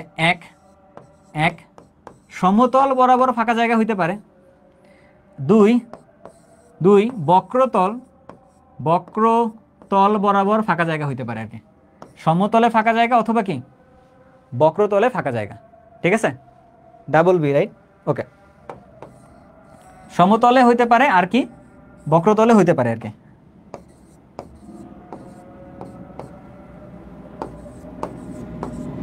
ঠিক আছে, রাইট? ওকে, থ্যাংক ইউ তোমরা যারা আমাকে এটাকে হেল্প করছো লেখার জন্য। আর যেহেতু আমি আমার ভুল করছিলাম, সো আসলে ওই ভুলটাকে এইভাবে ভিন্ন কালার দিয়ে দেখে রাখলাম, যাতে করে আমারও শিক্ষাটা মনে থাকে আর কি। এরকম সব কেউ ভুলে উঠতে না, পৃথিবীতে সবাই ভুল করতে পারে, তো প্যারানোর কিছু নেই। ভুল মানুষ করে বিধায় মানুষ এক জিনিস কয়েকবার করে মানুষ শেখে বা দেখে। দেখে কি বললাম যেন, একটা হইতে পারে এরকম সমতল বরাবর ফাঁকা জায়গা, একটা হইতে পারে এরকম সমতল বরাবর ফাঁকা জায়গা, আর একটা হতে পারে এরকম কি বক্রতল বরাবর ফাঁকা জায়গা, তাই না? এবার আমারে বলো, এস এর মধ্যে সমতল বরাবর ফাঁকা জায়গা আছে? এস এর মধ্যে কি সমতল বরাবর ফাঁকা জায়গা আছে? মানে সমতলে কোনো ফাঁকা জায়গা বের করতে পারবো না। তাহলে এস এর মধ্যে যদি আমরা বলি এবার এই জায়গাটার মধ্যে, তাহলে সমতলে ফাঁকা জায়গা কত? সমতলে ফাঁকা জায়গা, সমতলে ফাঁকা জায়গা কত? 0, তাই না? আর পি এর মধ্যে সমতলে ফাঁকা জায়গা কয়টা আছে? পি এর মধ্যে সমতলে ফাঁকা জায়গা কয়টা আছে? আমরা এটা নিচে লিখে দিতে পারলে ভালো হতো, তাই না? হ্যাঁ, সমতলে ফাঁকা জায়গা এটা হচ্ছে কত? 0। আর এখানে কত? সমতলে ফাঁকা জায়গা কয়টা আছে বলো তো আমাকে একটু? এই যে এক্স জেড যে তলটা আছে, এই তল বরাবর কয়টা ফাঁকা জায়গা আছে? বুঝি নেই। উপরের এই প্রান্তটা আর এই প্রান্তটা দুটো আসে এক জায়গায় মিলছে না, তাহলে এই পয়েন্টে কি আছে? ফাঁকা জায়গা আছে, ঠিক আছে? এই জায়গায় কি ফাঁকা জায়গা আছে? তাহলে আমি দেখি বলো তো একটু, এই জায়গায় ফাঁকা জায়গা কয়টা আছে বলো একটু? এখানে সমতলে কয়টা ফাঁকা জায়গা আছে, আর এখানে কয়টা সমতলে ফাঁকা জায়গা আছে? সমতলে এখানেও ফাঁকা জায়গা কয়টা আছে একটু বলো, রাইট? হ্যাঁ, সমতলে এইখানে ফাঁকা জায়গা কয়টা আছে? এখানে সমতলে ফাঁকা জায়গা আছে একটা আছে আর কি, সমতলে ফাঁকা জায়গা আছে একটা। আর এখানে কয়টা? এই দুইটার জন্য এই বরাবর একটা ফাঁকা জায়গা আছে, ওই দুইটার জন্য মানে এই দুইটার জন্য একটা ফাঁকা জায়গা, এই দুইটার জন্য একটা ফাঁকা জায়গা। তাহলে মোট কটা ফাঁকা জায়গা হলো এখানে? দুইটা। তাহলে আমাদের কাছে কি কি পাইলাম? এই যে 0, 1 আর এই যে 2। তোমরা যারা বলতেছিলা SPDF এর কথা, এস মানে এই 0, 1 মানে আসলে কি পি মানে পি, হ্যাঁ, আর হচ্ছে ডি মানে আসলে কি 2। এই জিনিসগুলো তার মানে কি দাঁড়াইলো? এই যে 0, 1, 2 এগুলো আসলে কি ওই সাবশেলটার ক্ষেত্রে তার তল বরাবর কয়টা ফাঁকা জায়গা আছে আর কি। বুঝতে পারছো ঘটনাটা? কয়টা ফাঁকা জায়গা আছে? ব্যাপারটা কি তোমাদের কাছে ক্লিয়ার? বলো আগে তো এটা, তারপর আমরা এই কথাগুলো আরেকটু বলবো, আরেকটু স্ট্রেচ করা লাগবে, তাহলে একটু ক্লিয়ারলি বোঝা যাবে। এবার বলো তুমি কি এই জিনিসগুলো বুঝছো? যে তুমি যে ছোটবেলায় এটা দেখতা S = 0, পি সমান 1, ডি সমান যে 2, এইটা কি তুমি এবার বুঝতে পারছো? একটু বলো তো, সবাই কি ক্লিয়ার হয়েছি? হ্যাঁ, এই ক্লাসটা ইউটিউবেও দিয়ে দেওয়া হবে যখন আসলে আমাদের এই ক্লাসটা শেষ হয়ে যায়, পরে ডাউনলোড করে আপলোড করে দিব আর কি, সমস্যা নেই। সবার কাছে এটা ক্লিয়ার, ফাঁকা জায়গার ব্যাপারটা? দেখো, কেমিস্ট্রি তুমি যদি যখন পড়তে যাবা, তো তখন জিনিসটা এমন টাইপের না যে মেমোরাইজিং আর কি, যদিও অনেক জায়গায় বলা হয় মেমোরাইজিং, তারপর হচ্ছে ব্যতিক্রম। আমাদের নলেজের সীমাবদ্ধতা থাকে, ঠিক আছে? আমরা হয়তো অনেকগুলো লজিক মনে রাখতে পারি না, এই জন্য লজিক্যালি জিনিসটাকে ফিট করাইতে পারি না, হয়তো বা এটার জন্য বলে আমাকে এটা ব্যতিক্রম মনে হতে পারে, এটাকে মুখস্থ করার জিনিস মনে হতে পারে, বাট আমার কাছে তখন থেকে মনে হইতেছে না। আমি এতক্ষণ থেকে যে পড়তেছি, তখন থেকে কিন্তু আমি বারবার একটা লজিকের সাথে সাথে করে আগাচ্ছি আর কি।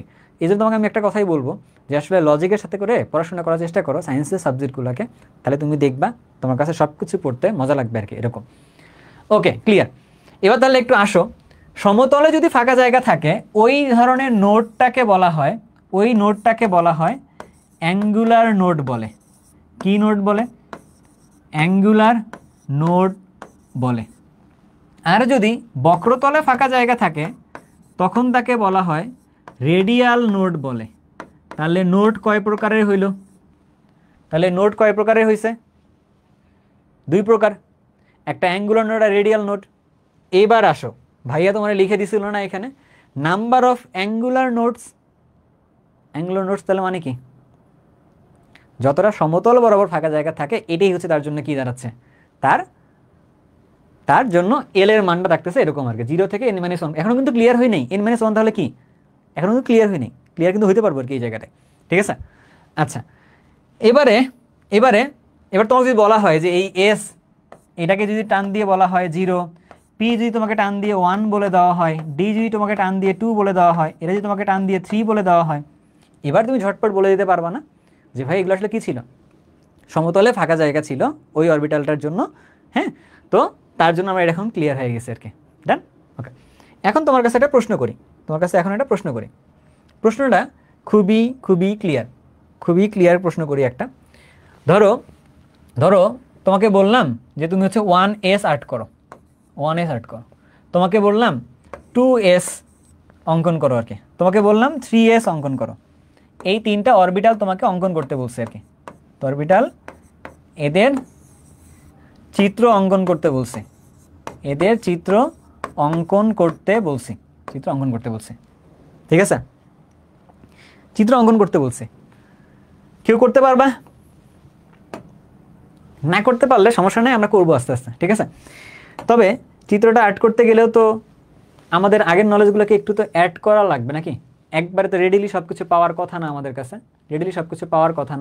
আমাদের কাছে আরেকটু ছোট্ট একটু কাজ বাকি আছে।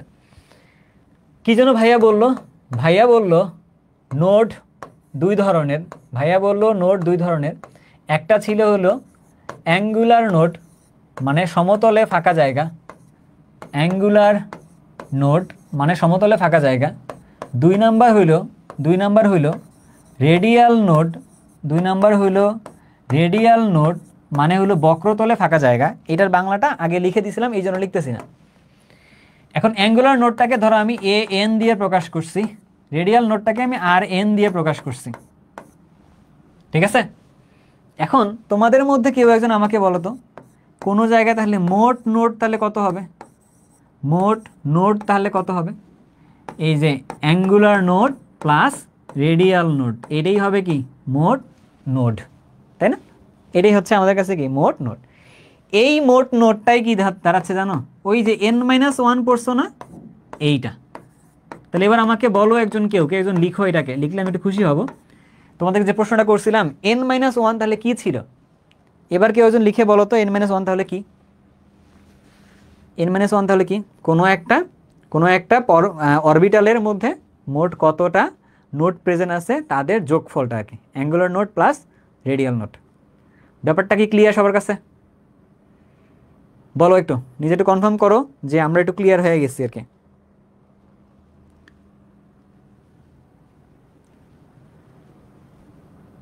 বলো।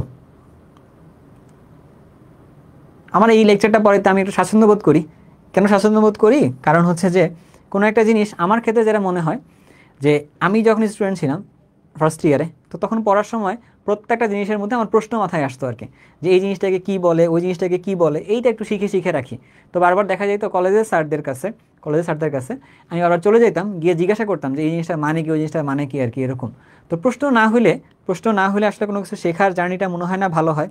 আর তুমি যদি এই মুহূর্তেও ফার্স্ট ইয়ারে উঠেই তোমার যদি মনে হয় যে না তুমি আবারও ওই ওয়ান শট ক্লাস বা ম্যারাথন ক্লাসের মতো করে ক্লাসগুলো করবা, তাহলে এটা তোমার কিন্তু বড় বোকামি একটা কিন্তু হয়ে যাবে আর কি। হ্যাঁ, এটা কইরো না, কারণ এখন তোমার শেখার সময়, আগে শেখো, তারপরে তুমি এক্সামের প্রিপারেশনটা নিবে আর কি, আগে এটা কইরো না। তো এই জন্য তোমাকে বলবো যে প্রশ্ন করার অভ্যাসটাকে একটু গড়ে তুলো আর কি। এটা ও ক্লিয়ার হয়ে গেছে, তাই তো? আচ্ছা, তাহলে আমার কাছে এবার একটু বলো যে এই 1S এর মধ্যে মোট নোট তাহলে কয়টা আছে? 1S এর মধ্যে মোট নোট কয়টা আছে? মোট নোট কয়টা আছে এটা বলবা, পাশাপাশি অ্যাঙ্গুলার নোট কয়টা আছে এটা বলবা, রেডিয়াল নোট কয়টা আছে এটা বলবা। 1S এর মধ্যে এস যেহেতু, তার মানে এই জায়গার মধ্যে আমার অ্যাঙ্গুলার নোট 0, রেডিয়াল নোটও এখান থেকে 0, কারণ n-1। 2 যখন বলতেছে তখন এটা কত হইল? এটা হইল 0, তাহলে এখানে তাহলে কত হবে? এটা হবে 1। কেন 1? ক্লিয়ার হই নাই? 2 যখন হয়, n এর মান হচ্ছে 2, তাহলে 2 - 1 করলে কি দাঁড়াইতেছে? 1। এটা হলো তার টোটাল নোট। বাট যেহেতু এস অরবিটাল, এস এর ক্ষেত্রে বলতেছি, এস এর ক্ষেত্রে, তাহলে তাহলে এই এসটা তাহলে কি হবে আমাদের কাছে? এস এর জন্য তাহলে 0, তাহলে এস এর জন্য যদি 0 হয় তাহলে অ্যাঙ্গুলার নোট নাই, তাহলে রেডিয়াল নোটটাই তাহলে কত হয়েছে এখানে? 1। এরই আমি এখানে লিখছি। তাহলে 3 এস এর জন্য তাহলে কত হবে?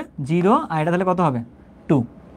এগুলোর উপর ভিত্তি করে তোমার এইগুলো অঙ্কন করতে হবে আর কি। কীরকম অঙ্কন করতে হবে ভালো করে দেখো। 1S তাহলে দেখতে কীরকম হবে? এটা হচ্ছে আমাদের কাছে 1S, আমরা যেটা নর্মালি আর্ট করি না, নর্মালি যেটা আমরা আর্ট করি এটা হলো 1S, এটা যে হলো 1S, এই যে এক্স ওয়াই জেড, এটা হলো 1S। এখন তোমাকে যদি বলা হয় 2S আর্ট করতে, তুমি কী করবা? 2S আর্ট করার জন্য 2S আর্ট করার জন্য এরকম হবে আর কি। এটা কিন্তু কোনোভাবেই অরবিট না। 2S আর্ট করার জন্য তাহলে কেমন হবে? এরকম হবে, হচ্ছে 2S, এটা হলো এক্স, এটা হলো ওয়াই, এটা হলো জেড। এই যে মাঝখানে একটা বৃত্তাকার পথে একটা ফাঁকা জায়গা আছে আর কি, এটা হচ্ছে 2S। আর এইটা তাহলে কেমন হবে? এটা তাহলে কেমন হবে?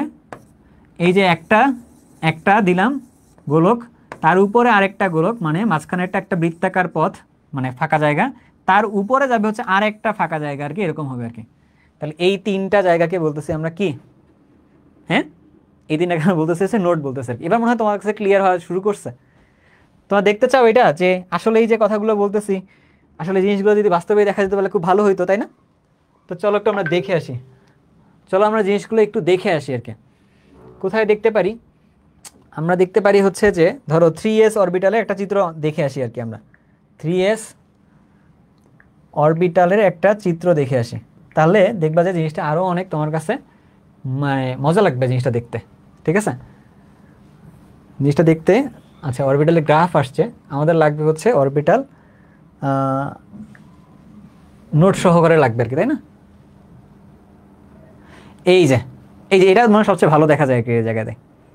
এটা দেখো তো ভাইয়া, এটা কি সেটাই না? এই যে ভাই এটা দেখালো না যে 1S, এই যে 2S, এই যে 3S, ফাঁকা জায়গাগুলো কি ক্লিয়ার হয়েছে? দেখো তো, একটু বলো, ফাঁকা জায়গায় ক্লিয়ার হয়েছে দেখতে যে জিনিসগুলো যে আসলে এরকম? বলো, মানে একটু বলো যে ক্লিয়ার হয়েছে কিনা।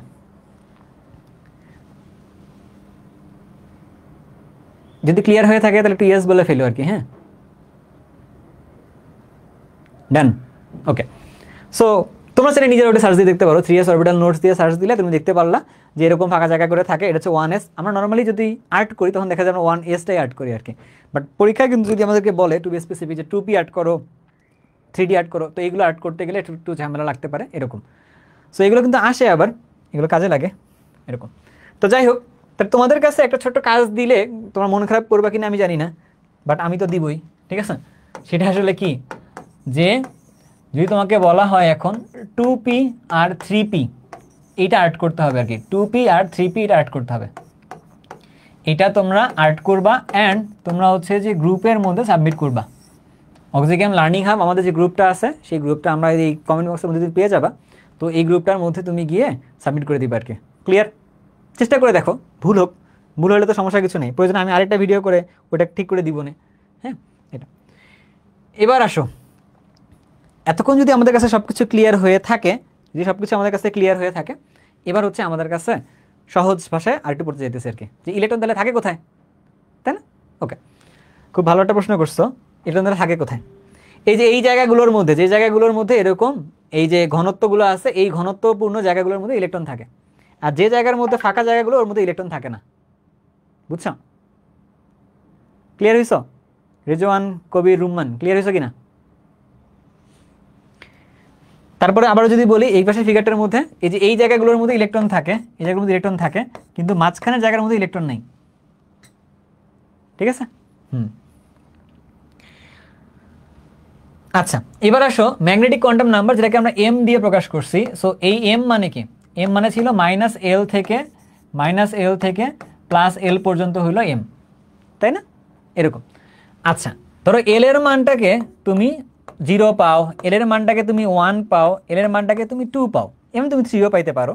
আমরা আপাতত ওই জায়গায় অত যাচ্ছি না আর কি, অলরেডি মানে আজকের জন্য অনেক বেশি দিয়ে ফেলছে। আচ্ছা, এই জিনিসটা আবার কীরকম, এইটা তুমি কার সাথে মিলাবা? তুমি সংখ্যা রেখার সাথে মিলাবা আর কি। সংখ্যা রেখায় ঠিক যেরকম হইতো, এদিকে -L, এদিকে ধরো যে +L, মানে প্লাসের দিকে জিনিসগুলো ডান পাশে, মাইনাসের দিকে জিনিসগুলো হচ্ছে বাম পাশে, মাঝখান বরাবর আমরা দিলাম হচ্ছে 0। ঠিক আছে? তাহলে এদিকে গেলে পজিটিভ, এদিকে গেলে নেগেটিভ। ঠিক এইটাকেই আমরা হচ্ছে +L থেকে -L এইভাবে আসলে প্রকাশ করতেছি। তাহলে যদি এটা 1 হয়, সরি যদি এটা 0 হয়, তখন এটা কি হবে? এম এর মানটাও 0 হবে, এম এর মানটাও 0 হবে, গেল। আর যদি 1 হয় তখন তাহলে কি হবে? -1, 0, +1, এই তিনটা সংখ্যা আমরা পাবো। 1 হলে এদিকে একটা -1 থাকবে, এদিকে একটা +1 থাকবে, মাঝখানে 0টাও থাকবে। তাহলে -1 থেকে 0 +1 পর্যন্ত 0 সহ, সেটা অবশ্যই আর কি। হ্যাঁ, এরকম। এখানে তাহলে কি হবে?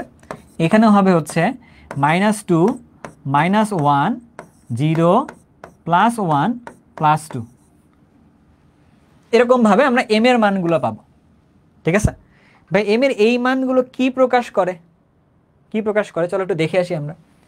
আমরা যদি এল দিয়ে, এল এর মান যদি আমরা 1 নিতাম, এল এর মান যদি আমরা 1 নিতাম, তাহলে এম এর মান আমরা 3টা পাচ্ছিলাম আর কি, তাই না? এম এর মান 3টা পাচ্ছিলাম, কি কি? -1, 0, +1। তার মানে একটু চিন্তা করে বলো, এল এর মান 1 মানে কি অরবিটাল পড়ছিলা? পি পড়ছিলা, পি সাবশেল। বাট এই পিটার তো আবার 3 ভাগে বিভক্ত হয়ে গেল, -1, 0, +1। তাহলে -1 যেটা, এটাকে আমরা বলতেছি px ধরতেছি, এইটাকে আমরা py ধরতেছি, এইটাকে আমরা pz ধরতেছি। Be careful. অ্যাকচুয়ালটা যদি আমরা হিসাব করতাম কখনো, অ্যাকচুয়ালটা, ঠিক আছে, আমরা যদি অ্যাকচুয়ালটা যদি হিসাব করতাম, তখন pzটা হইতো 0 অ্যাকচুয়ালটা। বাট অ্যাকর্ডিং টু আমাদের বই যেগুলো আছে, আমাদের হাজারি স্যারের বই, কবির স্যারের বই, তো এই বইগুলো তো আমাদের কাছে পড়তেই হবে। আমাদের এই মুহূর্তে যে বইগুলো আমরা পারচেস করতেছি, সেই বইগুলো থেকে আমাদের পড়া দরকার আর কি, কারণ এখান থেকে আমার পরীক্ষার প্রশ্ন করবে। এটার বাইরে গিয়ে আমার কাছে কেমিস্ট্রি যথেষ্ট নলেজ আছে, আমি কেমিস্ট্রি ডিপার্টমেন্ট থেকেই পড়াশোনা করছি, আমি যতগুলো কেমিস্ট্রি বই পড়ছি, ঠিক আছে, আমার মনে হয় না এখানে পুরো ইন্ডাস্ট্রি মিলেলেও এতগুলো আছে যে যারা এটা পড়ার কথা আর কি, যারা যদি সে কেমিস্ট্রি থেকে না পড়ে থাকে। তো সো আমার কাছে জানা আছে যে কোন জিনিসটা আসলে কোথা থেকে পড়তে হবে। আমি চাইলে অনেকগুলো সোর্স ইউজ করে এসে তোমাদের পড়াইতে পারি, বাট এইটা কখনোই কোনো টিচিংয়ের মানে কী বলো, এটা মেইন ফ্যাক্টর হওয়া উচিত না। কারণ আমি অনেক কিছু শিখতে পারি, দ্যাট ডাজন্ট ম্যাটার।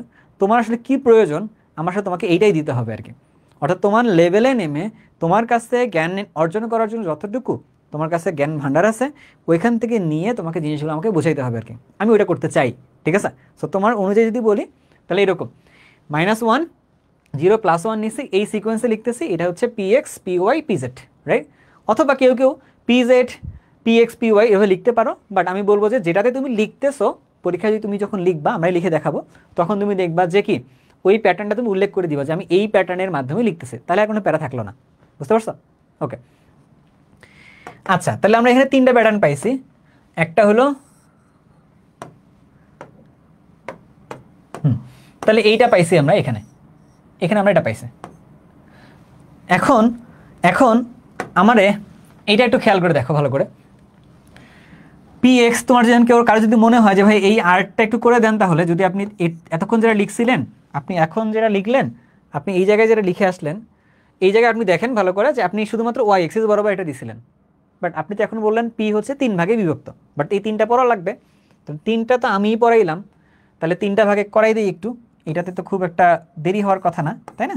আমাদের কাছে ক্লাসটা আমরা খুব বেশিক্ষণ নিব না, যতটুকু শেষ করা যায় আর কি। পি এক্স মানে এক্স এক্সিস বরাবর হচ্ছে এটা, এটা হচ্ছে এক্স, এটা ওয়াই, এটা জেড। তাহলে এক্স এক্সিস বরাবর ডাম্বেল থাকলে সেটাকে বলতেছে পি এক্স, বুঝছো?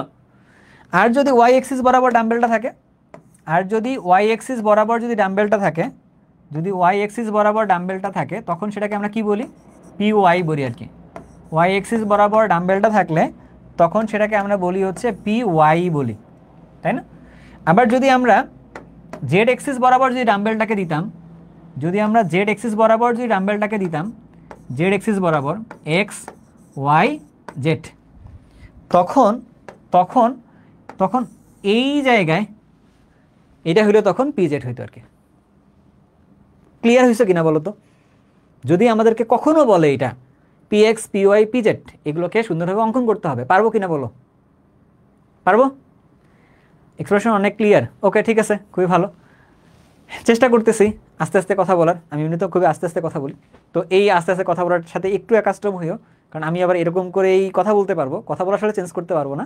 তোমাদের লেভেলে নেমে আসলে তোমাদের যতটুকু দরকার এতটুকু দিতে পারবো, বাট আমার কথা বলার ধরন তো আবার আমার মতোই আর কি, তাই না? আচ্ছা, সো যাই হোক, গেল। তাহলে এটা গেল, অঙ্কনটা গেল আর কি। যদি কার জন্য করলাম এটা করলাম আমরা হচ্ছে এল সমান 1 বা পি এর জন্য করছি। তাহলে এভাবে আবার কার জন্য করা যাবে? ডি এর জন্য করা যাবে। তাহলে ডি এরটা আমি একটু এখানে লিখে রাখি, অঙ্কনগুলো করতেছি না। ডি এর জন্য -2 যখন হবে, তারপরে -1 যখন হবে, 0 যখন হবে, +1 যখন হবে, +2 যখন হবে, তখন যে অরবিটালগুলো হবে তাদের মানে নামগুলো কেমন হবে আর কি। এটা হলে তার নাম হলো D X Y. D X Y মানে ডাবল ডাম্বেল থাকবে হচ্ছে এক্স ওয়াই সমতলে থাকবে আর কি।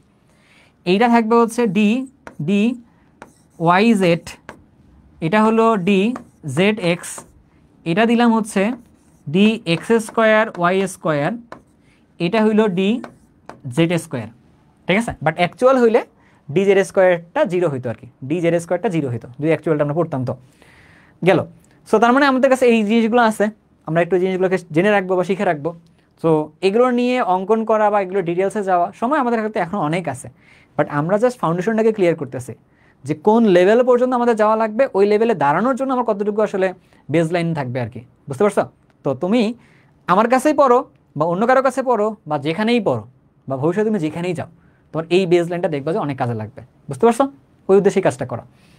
তাহলে এবার আমাকে বলো, এম এর মান clear, P X P Y P Z এইগুলো কি সবগুলো ক্লিয়ার হয়েছে? তাহলে আমরা পরের ধাপে যাব, পরের ধাপে গিয়ে শেষ করবো আর কি। শেষ না, আর একটু সামনে যাইতে হবে। তারপরে ক্লিয়ার হয়েছে সবাই? ওকে, ক্লিয়ার। দেখি এবার এবার তাহলে দাঁড়াচ্ছে হচ্ছে ইলেকট্রন তো ভাইয়া কোথায় থাকে এটা বুঝছি, আবার ইলেকট্রনগুলো যেখানে থাকে তার আকার আকৃতিগুলোও বুঝে ফেলছি। এবার হচ্ছে ইলেকট্রনের হিসাব নিকাশ একটু করি আর কি, যে একটা পরমাণুর একটা কক্ষপথে মোট কতগুলো ইলেকট্রন থাকে বা না থাকে, ঠিক আছে? তার আগে একটা তোমাকে আমাকে প্রশ্ন একটা উত্তর দাও তো, একটা প্রশ্নের উত্তর দিবা, একটা ছোট্ট প্রশ্ন একটা উত্তর দাও, তাহলে আমি একটু বুঝবো যে বুঝছো। দেখি কে কে উত্তরটা দিতে পারো আর কি। হ্যাঁ, উত্তর দেওয়ার ক্ষেত্রে সবার আগে সঠিক উত্তর দিবা, ঠিক আছে? সবার আগে উত্তর দেওয়ার চেষ্টা করবা না। যে ধরো যে তোমাকে বললাম 7p, এখানে মোট নোট কতটি, মোট নোট কতটি, উত্তর দাও তো। 7p তে মোট নোট কয়টা আছে? 7p তে মোট নোট কয়টা আছে?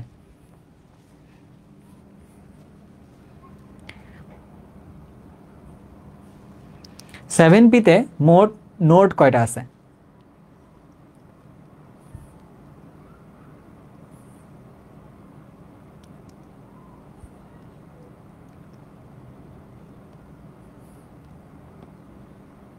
কয়টা আছে? ভুলে গেছ? তখন থেকে রুমান ভালোভাবে কমেন্ট করতেছিলা, হাইম কমেন্ট করতেছিলা, তাহমিদ কমেন্ট করতেছিলা, এই নামগুলো সামনে দেখতেছিলাম। যাক, ছোট মানুষ ভুলে গেছো, দেখছো?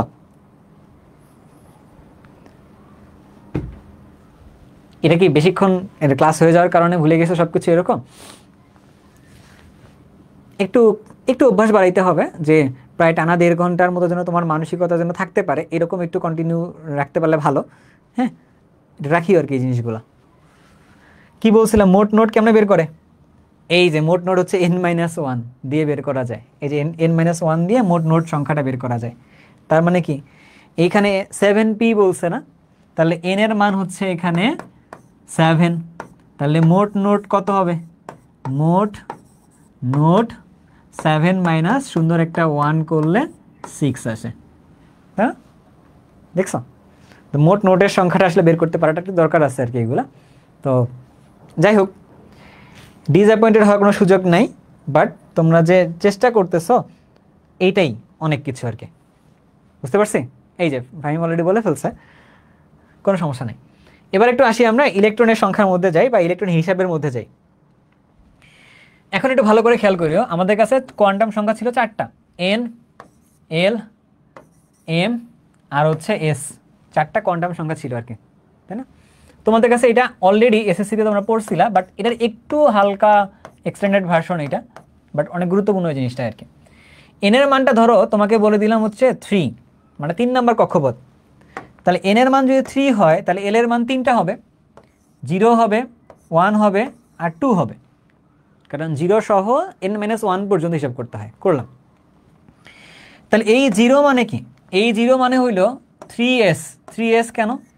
3 নাম্বার কক্ষপথের s 0 সাবশেল আর কি। এটা 1 যেটা, সেটা কি আসলে 3p, এটা কত 3d। এটা কি লিখতেই হবে? না লিখলেও হবে, বাট তোমার পরিচিত করার জন্য জিনিসটাকে লিখলাম। এবার বোঝো, এই 0 হলে m এর মান কত হয়? 0। 1 হলে কত হয়? -1, 0, +1। 2 হলে কত হয়? -2, -1, 0, +1, +2 হয়, তাই না? এখন আসো ভালো করে বুঝি। ছোট্টবেলায় একটা জিনিস মনে রাখছিলাম যে প্রতিটি অরবিটালে প্রতি অরবিটালে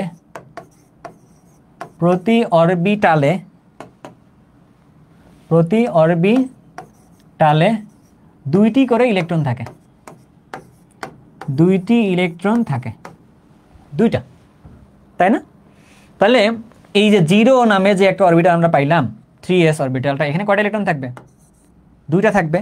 সেই 2টা কেমন হবে? একটা হবে +½ আরেকটা হবে কেমন? +½ ঠিক আছে? এখানে কয়টা অরবিটাল আছে? 3টা, -1, 0, +1। তাহলে একটার মধ্যে আছে হচ্ছে +½ -½ +½ বাট এখানে মোট আছে কয়টা? 3টা, তাহলে একে 3 দিয়ে মাল্টিপ্লাই হবে আর কি, বা 3 ধরো যে আগে লিখলাম, মানে 3 × +−½ তাহলে এখানে কি হবে? এখানে হবে তাহলে এরকম করে 5 × +−½ কেন এটা এরকম? -2, -1, 0, +1, +2, তার মানে 5টা আছে, 5 × একটার জন্য +−½ তাহলে 5টার জন্য +−½ দিয়ে দিছি। ওকে, এখন আসো, তুমি যদি এখান থেকে একটু হিসাব নিকাশ করতে পারো, তুমি পারবা, আই বিলিভ দ্যাট। তুমি এই দুটাকে করলে কয়টা পাইলা? তুমি 2টা ইলেকট্রন পাইলা। এখানে কয়টা পাইলা? তুমি 6টা ইলেকট্রন পাইলা। এখানে তুমি এখান থেকে কয়টা পাইলা? 5 × 2 = 10টা। তুমি এখান থেকে 10টা ইলেকট্রন পাইছো। সবগুলোকে যোগ করে দিয়ে দেখো তো কয়টা ইলেকট্রন হলো। সবগুলোকে যোগ করে দিলে সুন্দর একটা 18 আসে, তাহলে 18টা ইলেকট্রন আছে এখানে। তাহলে 3 নাম্বার কক্ষপথে 18টা ইলেকট্রন আছে, বুঝছি? হ্যাঁ, আর এইখানে যেটা আছে, এইখানে তুমি যদি এই সবগুলোকে যদি যোগ করে দিয়ে হিসাব নিকাশ করো, এখান থেকে এই যে একটা 0, 2টা, 3টা, 4টা, নট যোগ না আর কি, ক্যালকুলেটার বসায় যোগ করা যাবে না। 1, 2, 3, 4, 5, 6, 7, 8, 9, মোট কটা হলো? 9টা। তাহলে এই 9টা হইল অরবিটাল আছে আর কি। 9টা কি আছে? অরবিটাল আছে, বুঝছো? তাহলে এম এর মান থেকে কি পাওয়া যায়? অরবিটালের সংখ্যা পাওয়া যায়। এস থেকে কি পাওয়া যায়? ইলেকট্রনের সংখ্যা পাওয়া যায়। এল থেকে অরবিটালটার আকৃতি পাওয়া যায়। এন থেকে হচ্ছে কি পাওয়া যায়? অরবিট সম্পর্কে ভালো একটা ধারণা পাওয়া যায়। ক্লিয়ার হয়েছি সবার কাছে? এই জিনিসটাকে আমরা শুরুর দিকে একটু লিখে আসছিলাম। এই যে এখান থেকে আমরা সাবশেলের ধারণা পাইছি, এখান থেকে সাবশেলের আকৃতিগুলো পাইছি। এখান থেকে 3 নম্বরে গিয়ে আমরা হচ্ছে অরবিটাল পাইলাম, অরবিটাল কতটা আছে এটা বের করতে পারবো। আর এখানে হচ্ছে ইলেকট্রন সংখ্যা বের করা যাবে হচ্ছে 4 নাম্বারটা থেকে। বুঝছেন? একটু কনফার্ম করেন তো জিনিসটা কি বুঝছি কিনা সবাই? সবাই কি বুঝতে পারছি? ক্লিয়ার? বলেন বলেন। যদি ক্লিয়ার হয়ে থাকেন তাহলে ছোট্টবেলার একটা চকলেট ফর্মুলা আছে, ফর্মুলাটা একটু শিখিয়ে রাখি আর কি আমরা, তাই না? এই যে এটাকে যদি আমরা এন বলছি না, এন এর মানটাকে স্কোয়ার করে দেখো, এন স্কোয়ার তাহলে কি নির্দেশ করতেছে? অরবিটালের সংখ্যা নির্দেশ করতেছে। ওই এন স্কোয়ারটাকে 2 দিয়ে গুণ করে দেখো, তখন সেটাকে কি নির্দেশ করতেছে? ইলেকট্রন নির্দেশ করতেছে। এই জন্যই বলছিল কি 2n স্কোয়ার দিলে একটা অরবিটে কতটা ইলেকট্রন থাকতে পারে সেটা বের করা যায়, আর n স্কোয়ার দিলে অরবিটালের সংখ্যাটা বের করা যায় আর কি। বুঝতে পারছি? বাট এগুলো চকলেট ফর্মুলা। পরীক্ষায় যদি আমরা চকলেট ফর্মুলা লেখার চেষ্টা যদি কখনো করি, হ্যাঁ, এই যদি কাজ করে দিই যে গ নাম্বার বা ঘ নাম্বারে যেটা 9 10-এ দিয়ে আসতেছিলাম, এরকম করে দিলে তো এরকম করেই দেখা যাবে একটা ছোটোখাটো একটা চকলেটের মতো একটা মার্ক দিল আর কি। তাহলে সেই চকলেটের মার্ক দিয়ে তুমি খুশি হবে না। বুঝছো? সো এই জন্য হচ্ছে যে এরকম ডিটেলস এই শিটটা করতে হবে। সো এবার আসো, তোমাকে একটা কাজ দেই, অনেকগুলো কাজ দিছি তোমাদেরকে। আমার ক্লাস করতে আসলে কাজ করা লাগবে। সো পড়াশোনা যদি আমরা করতে চাই একান্তই, তখন আমার মনে হয় ক্লাস করলে খুব লাভ আছে, কারণ প্রচুর কাজ দেবো, কষ্ট করাবো আর কি। এরকম কালকেই বাসায় বলতেছিলাম যে পড়াশোনা আসলে সহজ জিনিস না, এটা একটা পরিশ্রমের জিনিস এবং কষ্ট করে, মানে পাশাপাশি একটা কস্টলি জিনিসও একটা আর কি। যেটা সবচেয়ে বেশি যেটা মূল্য যায় এখানে, সময় যায়। ঠিক আছে? তো এই জন্য সময় দিতে হবে। তুমি যারা কাজ করবা চতুর্থ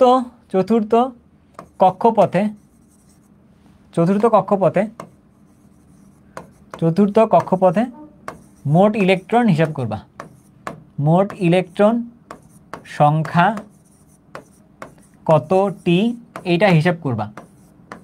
বাট আমি তোমাকে অ্যান্সার বলে দিতেছি সুন্দরভাবে। কত হবে? 2n স্কোয়ার, মানে 2 × 4a স্কোয়ার সমান হচ্ছে 32টা হবে। সো তুমি এটা লিখতে যেন না পারো, এই জন্য আমি লিখে দিচ্ছি আর কি। তো তোমার কাছে কি করতে হবে? এইটার এই পাশে যে চার্ট করা হয়েছে এরকম একটা চার্ট বানায় সুন্দর করে লিখে ছবি তুলে আমাদের গ্রুপের মধ্যে তুমি সাবমিট করবা। ঠিক আছে? এটা তোমার কাজ গেল। এবার আসো, এখানে আরেকটা ছোট্ট কাজ করে, এটাই হচ্ছে আমাদের কাছে লাস্ট হবে এখান থেকে। এটাই হচ্ছে আমাদের কাছে লাস্ট টপিক, বাট ছোটো টপিক আর কি। ধরো তোমাকে আমি বললাম ক্লোরিনের 15তম ইলেকট্রন এর অবস্থান কোয়ান্টাম সংখ্যার সাহায্যে বের করো। কোয়ান্টাম সংখ্যার সাহায্যে নির্ণয় করো আর কি। এটা তোমার করতে বললাম মাত্র আর কি। ঠিক আছে? এটা তোমাকে করতে বললাম। এখন তুমি কি করবা এখান থেকে? ক্লোরিনের ইলেকট্রন বিন্যাস তুমি জানো, ইলেকট্রন বিন্যাস তুমি করবা 1s2 2s2 2p6, রাইট? আচ্ছা, 3s2 3p5। এবার তুমি আমাকে এটা বলো তো, যে 15 নম্বর ইলেকট্রন আসলে কোথায় আছে এটা জানতে হবে। চলো জানি। এই যে 2 2 4 আর 6 10, 10 আর 2 12, তাহলে 15 নম্বর তাহলে কোথায় আছে? এই জায়গায় আছে হচ্ছে 15 নম্বর আর কি। তাহলে 15 নম্বর ওইখানে যে আছে, তাহলে 3pটাকে একটু ভেঙে লিখতে হবে আমাকে। 3pটাকে ভেঙে লিখতে গেলে দেখবো কি আছে এখানে, 3টা ঘর করতে পারবো। একটা হচ্ছে 3px 3py 3pz। এটার জন্য মান ধরছি -1, এটা ধরছি 0, এটা ধরছি +1। এবার তুমি আসো এখান থেকে এবার হিসাব করো। 5টা ইলেকট্রন গেছে, এদিকে গেছে 12, এদিক পর্যন্ত 12 গেছে। এবার এখানে শুরু হচ্ছে আর কি। এই যে প্রথম ইলেকট্রন গেল 13। হুন্ডের নীতির কথা মনে আছে? অ্যাকর্ডিং টু হুন্ডের নীতি একটা করে ইলেকট্রন যায়। তাহলে 1, এই যে 2, মানে 13 পরে এই 13, এই যে 14, এই যে 15 নম্বর ইলেকট্রনটা পেয়ে গেছে কিন্তু আমরা 15 নম্বর ইলেকট্রন। ঠিক আছে? এইটাকে আমরা একটু কালারফুল করি আর কি। ঠিক আছে? এইটাকে আমরা একটু কালারফুল করি, মানে এরকম। এবার আসো, এই যে আবার ঘুরে আসতেছে 16, এই যে 17। তাহলে আমাদের 15 নম্বর ইলেকট্রন আসলে কোথায় আছে? এই জায়গা বরাবর আছে এইটাতে। সো আমার বলছে কি কোয়ান্টাম সংখ্যার সাহায্যে নির্ণয় করতে বলছে। এবার যদি আমরা সুন্দর করে লিখি যে কোয়ান্টাম সংখ্যা আছে হচ্ছে 4টা, এন এল এম এস। আমাদের এর জন্য লিখতে হবে মানগুলা। এন এর ভ্যালু কত এখানে? এন এর ভ্যালু হচ্ছে সুন্দর একটা 3 এন এর ভ্যালু হচ্ছে 3। তারপরে এল এর ভ্যালু কত? যেহেতু পি, তো পি এর জন্য এল এর ভ্যালু কত হয়? 1। তাহলে এল এর ভ্যালু হচ্ছে 1। এম এর ভ্যালু তাহলে কত হবে? পি জেড এর জন্য +1 ধরছি, সো +1। পি জেড এর জন্য +1 নিছি। এবার আমাকে কি বলছে জানো? ওই সুন্দর হয় না এই 1টা, +1। এস এর মান প্রথম ইলেকট্রনটা যদি হয় তাহলে +12, পরে ইলেকট্রনটা যদি হয় তাহলে -12। কি বলছে? ফার্স্ট ইলেকট্রন হইলে +12, পরেরটা হইলে -12। এটা হচ্ছে আমাদের কনভেনশনটা হচ্ছে এটা। বাট তুমি প্রথমটাকেও -12 ধরতে পারবা, পরেরটাকেও +12 ধরতে পারবা, কোনো সমস্যা নাই। বাট অ্যাকর্ডিং টু আমাদের কনভেনশন আমরা ধরতেছি, বা বইগুলোতে এভাবে লেখা আছে যে প্রথম ইলেকট্রনটাকে আমরা ধরতেছি কনভেনশন আকারে যে এইটার প্রথমটা গেলে +12, পরেরটা গেলে -12। তাহলে এটা কি প্রথম ইলেকট্রন নাকি পরের ইলেকট্রন? এই যে এটা তো প্রথম ইলেকট্রন এই অরবিটালের জন্য। তাহলে কি করতে হবে? এটা হচ্ছে +12 করতে হবে আর কি। তাহলে এই হলো তোমাদের কাছে অ্যান্সারটা, যে কোয়ান্টাম সংখ্যার সাহায্যে আমরা এটার অবস্থান সঠিকভাবে নির্ণয় করতে পারছি। লেকচারটা আমরা এই জায়গাটায় প্রায় ক্লোজ। এবার তুমি আমাকে বলো যে তোমাদের কাছে কি সব জিনিসগুলো ক্লিয়ার হয়েছে কিনা? ক্লিয়ার হয়েছে কিনা? কিছু নিজের কাজ দিছিলাম লেকচার জুড়ে জুড়ে, সেই নিজের কাজগুলো নিজেকে একটু খুঁজে বের করতে হবে, নিজের কাজগুলো কী কী ছিল আর কি। ঠিক আছে, আগের স্লাইডগুলোতে আছে। অ্যান্ড তার সাথে আরেকটু খুঁজে দিতে পারি, যেটা তোমাকে বললাম অক্সিজেনের 7তম ইলেকট্রনের বা 7th ইলেকট্রনের জন্য 4টি কোয়ান্টাম সংখ্যার মান লিখো। এটাও ধরো যে একটা প্রশ্ন দিলাম তোমারে, ঠিক আছে, মান লিখো, গেল এরকম। তারপরে তোমার ধরো যে সেম প্রশ্নটা আবার দিলাম এখান থেকে, ধরো এবার ফসফরাসের জন্য দিলাম তোমারে হচ্ছে 13th ইলেকট্রনের জন্য 4টি কোয়ান্টাম সংখ্যার মান লিখো। এটা হলো নিজে করো, এই মুহূর্তে দিলাম এই লাস্ট কোশ্চেনটার রেসপেক্টে। বাট আমাদের কাছে আরও কিছু কোশ্চেন ছিল আর কি, তাই তো? ছিল জান। সো নিজের কাজ গেল, সব কিছু গেল। এবারে আমরা লাস্টে ফিরে দেখি যে আমরা আসলে কী কী পড়ছি আজকে শুরুর থেকে। আমরা শুরু করেছিলাম কোথার থেকে? শুরু করেছিলাম আমরা সুন্দর ইথাইন থেকে শুরু করেছিলাম। সেই ইথাইনটা থেকে শুরু করছিলাম আজকে লেকচারটা আমরা, তাই না? সেই ইথাইনটা থেকে শুরু করার পরে সেখান থেকে আমরা আইসো পরিবারের কিছু জিনিসপত্র পড়ছি, আইসোটোপ পড়ছি, আমরা আইসো বার পড়ছি, আমরা আইসোটোন পড়ছি। তোমাদের এখানে কিছু কাজ দিছিলাম আর কি। তার পরবর্তীতে আমরা এখান থেকে গিয়ে আমরা বিভিন্ন কণিকা পড়ছি, এই স্থায়ী কণিকা, অস্থায়ী কণিকা, এগুলো পড়ছি। দেন আমরা ইলেকট্রনের অবস্থান নির্ণয় করছি, এইটা একটু ডিটেলস পড়তে হয়েছে আমাদের কাছে। দেন আমরা এখান থেকে নোট পড়ছি। নোট পড়ার পরে আমরা হচ্ছে ইলেকট্রনের সংখ্যা হিসাব করছি আর কি। এই হচ্ছে আমাদের আজকের লেকচারের একটা ফ্লোচার্ট। সো প্রত্যেকটা দিন তুমি যখন নিজে বাসায় যখন পড়বা, যাই পড়ো না কেন, তো নিজের একটা ফ্লোচার্ট করবা যে তুমি কি পড়ছো। শেষের দিকে তুমি ফিরে যদি না দেখো তাহলে আসলে হইল না। তো মাঝে মধ্যে নিজের কাজগুলো আসলে ফিরে দেখা দরকার, ঠিক আছে? নিজের কাজগুলো বা নিজের জীবনটাকে আসলে ফিরে দেখা দরকার আছে আর কি। বুঝতে পারছো কেন দরকার? কারণ নিজের জীবনে আমরা কি করি, আমরা আমাদের জীবনে পিছন ফিরে যখন তাকাই তখন শুধুমাত্র খারাপ দিনগুলোর কথাই আমাদের মনে পড়ে, তাই না?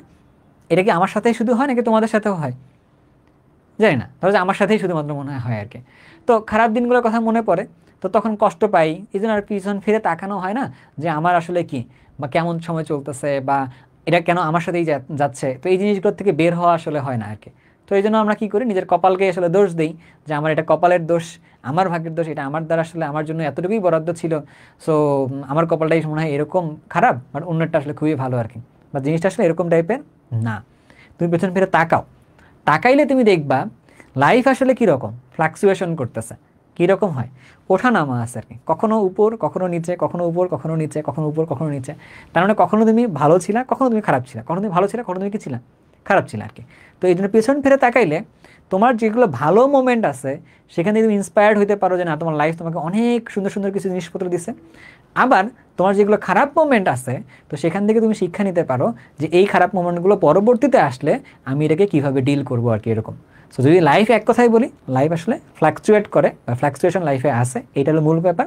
তো পড়াশোনার ক্ষেত্রে তোমার পেছন ফিরে তাকাইতে হবে যে তুমি কী কী পড়ে আসলা, দ্যাট পার্টিকুলার ফুটপ্রিন্ট তোমাকে আসলে হেল্প করবে যে তুমি আসলে নেক্সট কোন দিকে যাবা কি না করবা আর কি, এরকম।